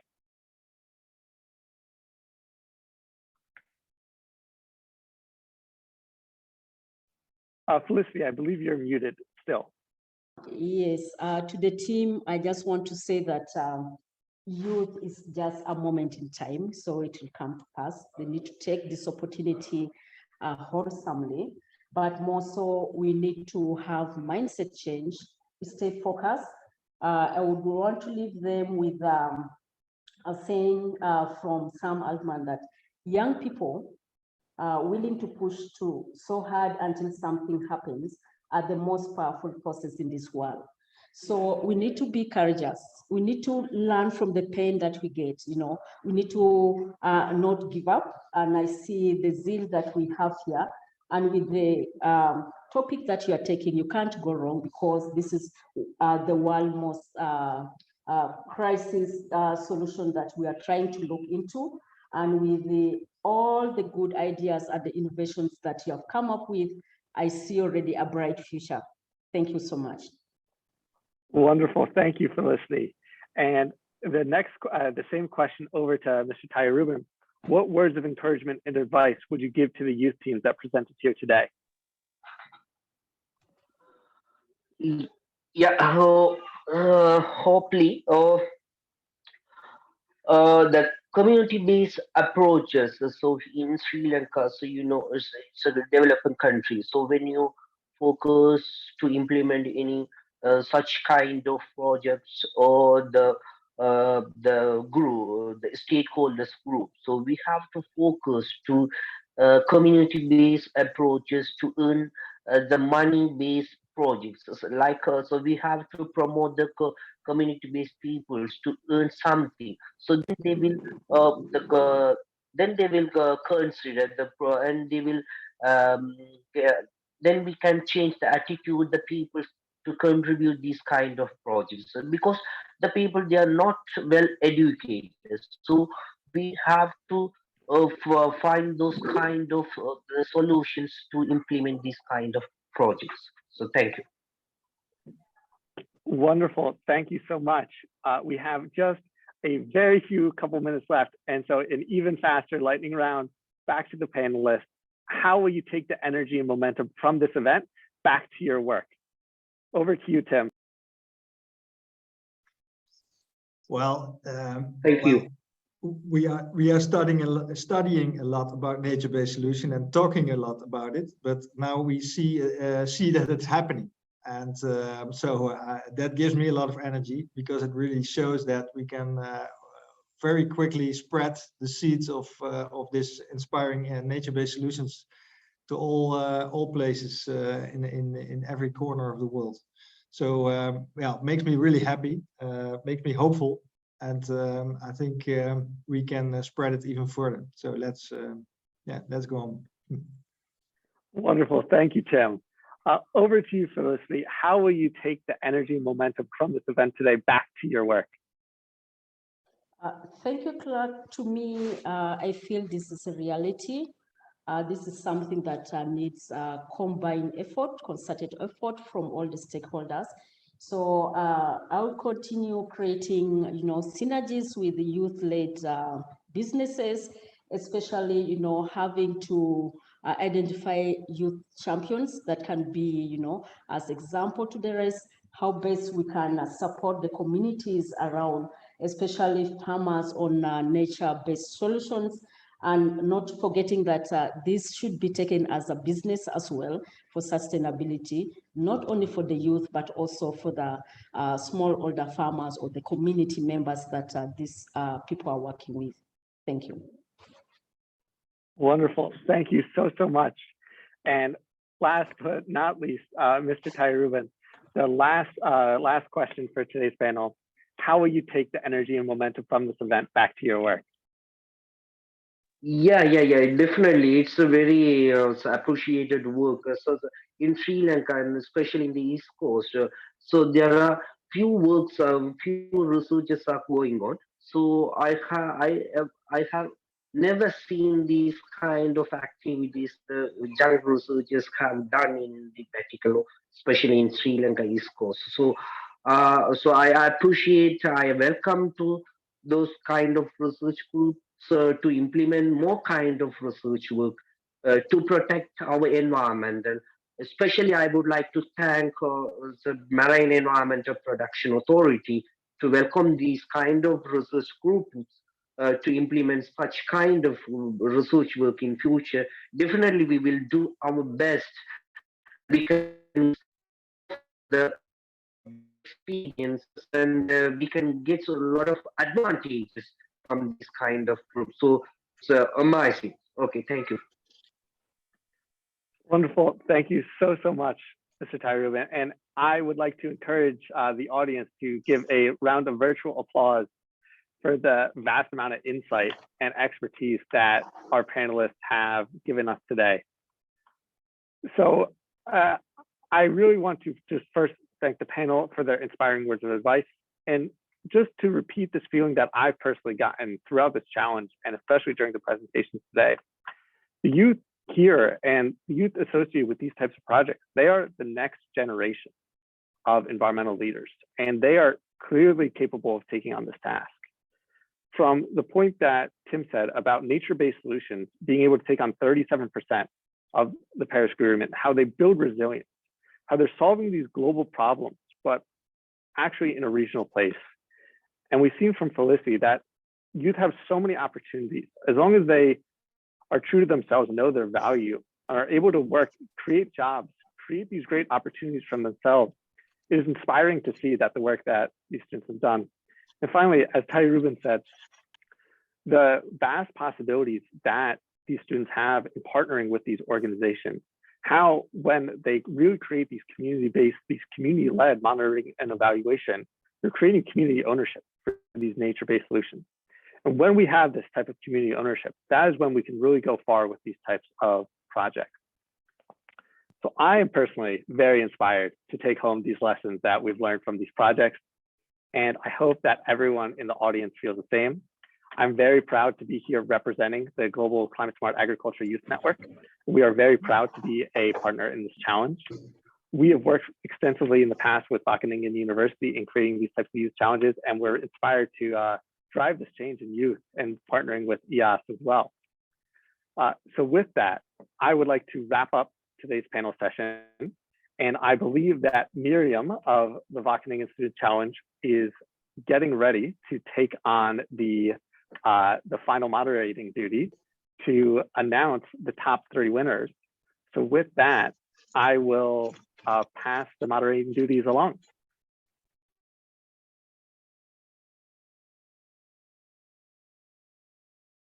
Oh, I'm muted. Thank you so much, Clark. Can we, okay, wait for the technical, yeah, you can hear me, you can see me already. Okay, well, thank you so much. We just came out of the jury room. It was really exciting and we are all sweating. Behind me, you can see part of the jury, and part of the jury is in their own homes in Kenya and in the USA, etc. Thank you so much, jury. So I will give the floor now to the chair of our jury, Wiebe Smit of Climb Eats, and he will announce the top 3. We will show, after that, we will show the vlogs. And then we have a brilliant afterthoughts of Ivo Demmers here. And then we will announce the winner. So hold on, I will give the floor to Wiebe. Yes. Oh, even an applause. I hope I'm visible for the camera. So first of all, I would like to thank all the projects for participating in this competition. We have seen a lot of different projects actually, and we have seen a lot of different processes that came from the different project teams. So for some of the teams, it went very well. For others, they had some challenges to overcome. But I think that's natural in a competition and a process where you have a project proposal, you have to work it out. And in the end, I think it's always a very good experience for all the projects that have ensured that they worked on their projects. Also, I think on behalf of the jury, it was very nice to see that we had so many different approaches to nature-based solutions. So obviously, it's quite a broad concept, but it was very, very nice to see that we have been working on forestries, in water, underwater, and actually there were also some very nice technological ideas coming out. So I think it was very nice for us to show. So we just had a very tough discussion as a jury. It was very hard, I have to admit, to come up with the top 3 of this challenge, because we have seen so many nice projects. But in the end, there's only room for 3 on the podium, and therefore I'll have to announce the top 3 of this challenge that we're on behalf of the jury we've decided on. And I have to be very specific and very announce this clearly that this the order that I will announce the top 3 is in random order. So there's no order given to the teams that I will be announcing now. So without further ado, I would like to go into the top 3. So first team that made it to the top 3 from Brazil is Regenerate. So perhaps a quick applause for the first team that made it to the top 3. The second team that made it to the top 3 from Sri Lanka is School Meets the Reef.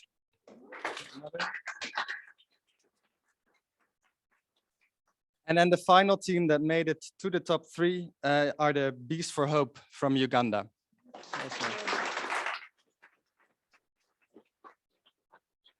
So I will now ask to Aya, I believe, to show the vlogs of the different teams.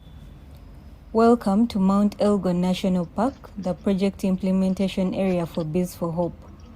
To implement a nature-based solution, we started out by identifying stakeholders to work with. We successfully got Uganda Wildlife Authority, Africa 2000 Network, and local communities neighboring the park on board. The park is a biodiversity hotspot and yet surrounded by communities that have over time encroached on the landscape. Our aim in this landscape is to ensure that both nature and people flourish, and also reduce the problem of landslides that come as a result of degrading the landscape. Together with our partners, we identified the most suitable alternative source of livelihood for the community, a nature-based solution to relieve the park of human pressure. Sites for hive installation were identified. We trained 60 farmers in good apiculture practices, hive installation, and the importance of tree planting. We installed 30 Kenyan top bar hives and planted Albizia tree species in the degraded gaps of the national park, Caliandra tree species as a bee foliage around the hives installed. We then met with the community groups to explain the scalability plan for the apiculture revolving fund, draw group work plans, and a monitoring strategy for the apiculture project. Our model establishes a potential of 10 new hives per season. Our model encourages farmers around Mount Elgon National Park to move from activities which degrade the national park, like cultivation, to solutions which respect nature, that is beekeeping. We do this by initially providing hives at no cost for installation. Once the honey is ready, we buy it from the farmers as Bees for Hope, a social enterprise, add value and sell to final consumers, creating a complete value chain for the honey business.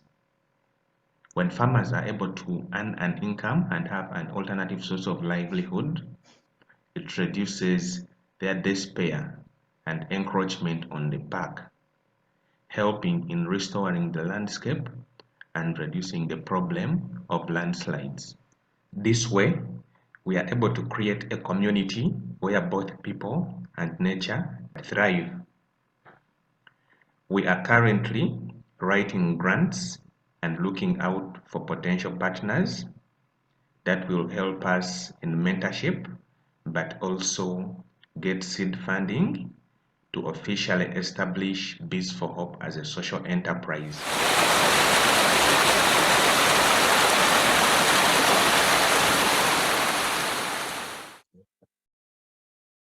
We are here in São Francisco de Paula, Rio Grande do Sul, Brazil, in a territory called Campos de Cima da Serra, a physiographic region mega geobiodiverse, an ecotone with forest and grassland ecosystems, a hotspot of biodiversity, and a region priority for conservation and restoration. For decades, the region has suffered from logging, pine, potato, and soybean monoculture. Every year, hundreds of thousands of hectares are used for these crops, leaving a legacy of environmental degradation and sociocultural impact. With this in mind, we are invested in restoration of this landscape with a combination of nature-based solutions, combining ecological restoration with regenerative agriculture, aiming to transform it into a more resilient, adaptive, and sustainable agro-ecosystem, while collaborating on projects with third parties. In the past months, we have offered a training in agroecological agroforestry systems with a special focus on socio-biodiversity products. At this training, we hosted 40 people, including family farmers, rural youth, researchers, rural technicians, people who work with socio-biodiversity products, and representatives of socially vulnerable groups. Present were people between 25 and 76 years old, generating a very diverse audience coming from 14 different regions. There were 6 days of workshops with more than 50 hours of classes divided into 3 modules. The first module focused on the introduction to agroforestry principles and fundamentals, thus providing participants with the ability to read the landscape and understand what actions to take to improve the environment. Also, we implemented an agroforestry system from scratch. The second module focused on planning, so that participants could design their own systems. We also paid a special attention to management and enrichment of agroforestry systems, enabling the participants to practice that, which is one of the biggest challenges of agroforestry. And the third module was about processing of socio-biodiversity products, markets, and networks. In this module, participants were invited to actively participate in different methods of processing of native plants and learn about different uses of the same, focusing on aromatic medicinal plants, native fruits, and native timber. A great emphasis was given to further the understanding of how to participate in networks and how to strengthen them. The training was specifically designed in this way to ensure the maximum quality of learning and autonomy of trainees. We aim to demonstrate a complete understanding of the value chain involved in conservation and restoration of native vegetation. We demonstrate the enormity of commercial value potential available through engagement with socio-biodiversity products, which in turn generates a constant stream of income for those involved. Altogether, we worked with more than 110 different species of plants, among trees, bushes, herbs, and annual crops.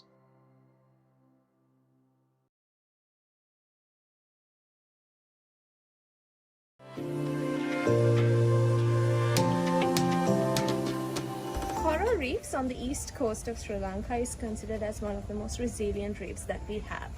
and it's also one of the areas which provides a lot of benefits for the community, including disaster risk reduction and also for the blue economy for fishing, ornamental fishing and tourism activities.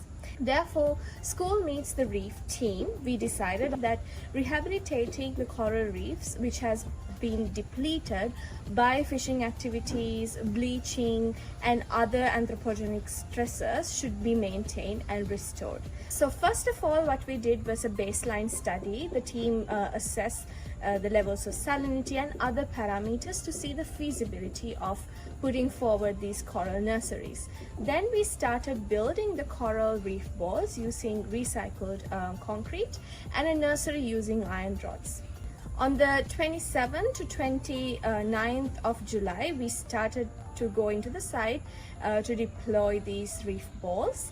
And it was not an easy task. We had to get the assistance from Earthlanka volunteers, officers from Marine Environmental Protection Authority, and also the fishermen from the community. Therefore, we went ahead and then we deployed the reef balls 500 meters away from the shoreline at a depth of 5 meters. Afterwards, we gathered the coral fragments from the area itself, which was Acropora corals, and we started attaching them using underwater cement and also cable ties.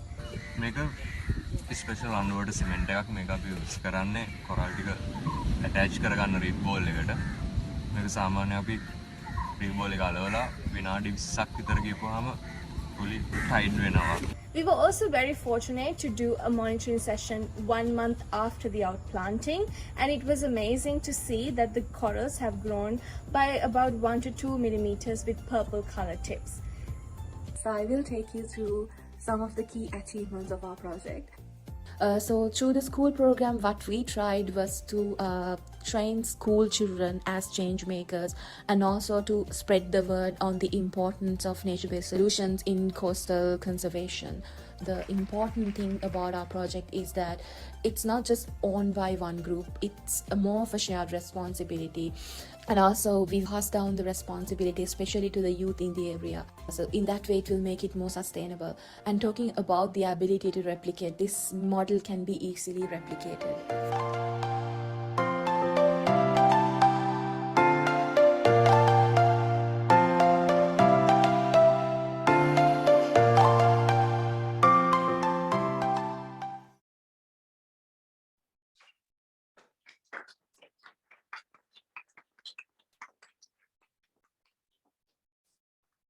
Yeah, there was a well-deserved round of applause. Yeah, for me to be put on the spot here for some final thoughts after having listened and viewed the panel discussion, listened to the marvelous vlogs that has been made. I'm really looking forward to the decision of the jury, but that's in a few moments. I'm Ivo Demmers. I work within Wageningen University and Research on food systems research. And from that perspective, I would like to share some thoughts. And we can go to the next slide, because the first and foremost is inspiration. Inspiration from all of you, the inspiration I saw in all of you, and the inspiration for solutions to put them on the ground and make them work in your own communities. Also inspirations for transitions, and already Tim and others refer to that, inspiration for the transitions towards nature-based vision for the future, which will be the next challenge. And we can make a change, and that is what we saw. We can make a change because there are a lot of investments which still go in the wrong direction. So we can make a change in influencing those investments. For instance, in agriculture, 630 million a year is invested by governments. But think of all the buying power we have, the companies present here, we as consumers and part of the food system, we can make a change there. And of course, private investments can make a change towards more nature-based solutions. And yes, the next slide is on resilience. And that is, no, the previous slide is good. Thank you. because to me, that is one of the most important things what nature-based solutions can bring. It enables us to build our resilience. Resilience to those shocks on the slide, but also resilience to other shocks and to crises that will come in future. It provides a kind of safety net if we use nature-based solution. A safety net, it provides a buffer. It's about room for the rivers, cooling our cities, but in that respect, and that's what I liked about some of the ideas presented today, and that it also is resilience for business and resilience for entire communities. So that brings us to the next question. Why not use nature-based solutions all over the place and all of the time? One important thing in that is biodiversity for me. Biodiversity, including in nature-based solutions, is the future, but it's also where we come from.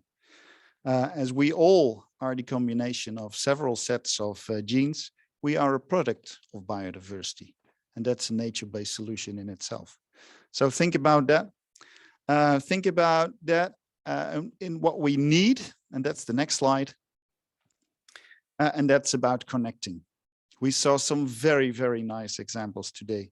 Examples that focus on participation, increase our understanding of nature-based solutions, and increase responsibility and increase ownership, expressed by local communities, but also by businesses and authorities. We need connections. We need connections through farmers, investors, policymakers, communities, and we saw some very good examples for that. But we also need to connect to our peers, to the people around us, because it's all we, as communities all over the world, can shape the future. It's us who are part of the food systems. It's us who are part of making nature-based solutions happen. So in that respect, my call would be go out there and spread the word and make the connection and help to grow the understanding of what nature-based solutions can do for all of us. Thank you.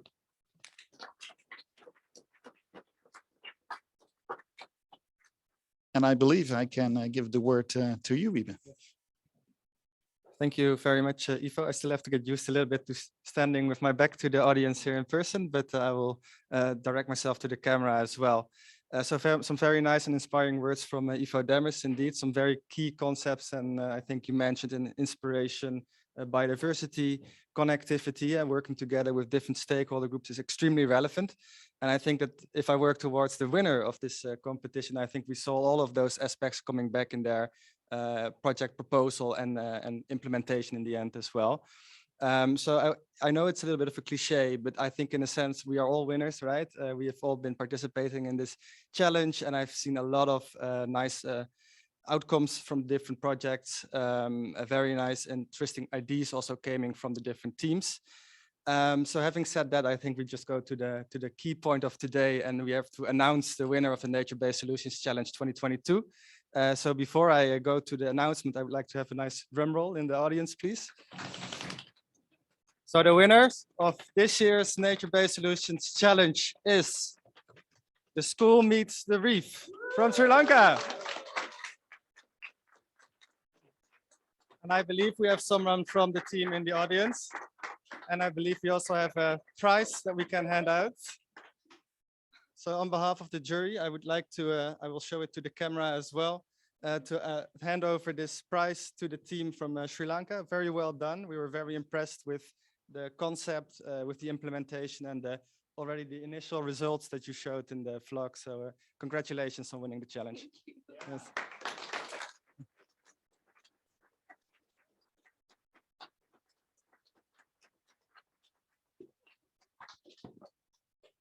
So Samara and Team School Meets the Reef, congratulations. And it's such a pleasure that you are here. Samara is studying in Germany.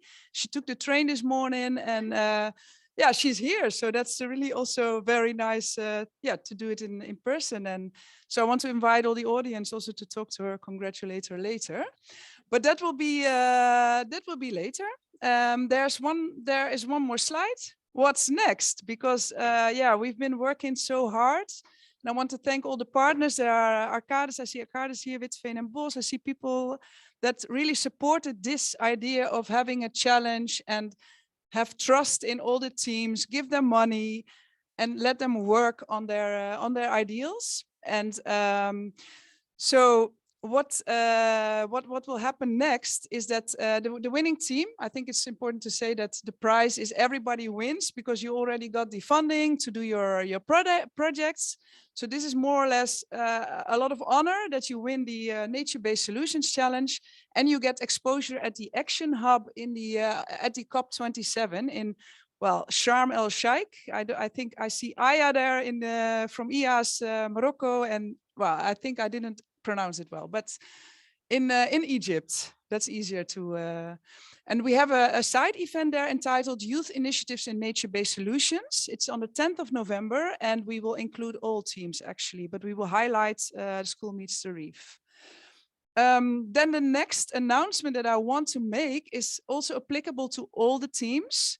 We really like the challenge and we don't want it to stop here for everybody. So we made extra funding available by Wageningen University and Research, a total budget of 10,000.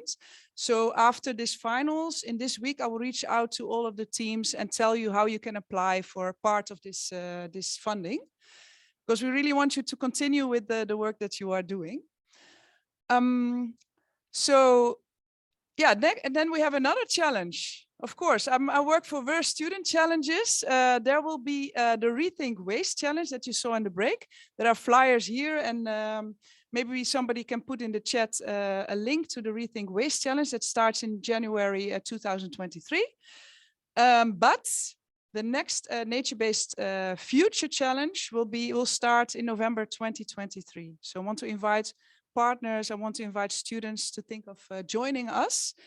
That will be focused on deltas, but there's already a website. Maybe somebody can put it in the chat, and well, I'll also put it in the email to the teams. So having said that, thanks to my team. Thank you, Aya. Thank you, Nina. Thank you, Clark, for doing all the moderation. I love to work with the youth networks because they are very handy with technical stuff, etc. Thank you, Ben, also our cameraman, and thank you, partners. Thank you, jury. Thank you, the panel. And thank you, the mentors. I see here, maybe we can, I don't know if I can zoom in, Ben, but there's a Jitsi here and Marcel and Esther there.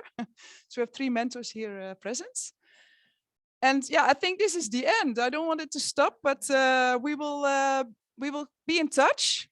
You know where to reach me, all teams. We are in WhatsApp groups. I will not stop the WhatsApp group. So you know how to find me and how to find Wageningen University and Research. Thank you so much. Thank you, Mirjam. Each one of us has the ability to make a difference.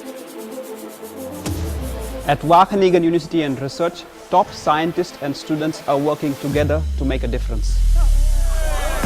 As the call for a circular bio-based economy gets louder and louder, here we are working on solutions to make it a reality. Now we invite you to be part of the solutions. The world needs your crazy ideas. Rethink Waste Challenge. We challenge you to come up with a business idea or a prototype that contributes to a circular bio-based economy. Will you pick up the gauntlet? It could be anything. A new material made out of biomass. A new technology to extract valuable products from biomass residue. Or services that bring a zero-waste future one step closer. Only your imagination and the sky are the limit. This is your unique opportunity to create a positive impact, boost your career, and get a taste of what it means to be an entrepreneur.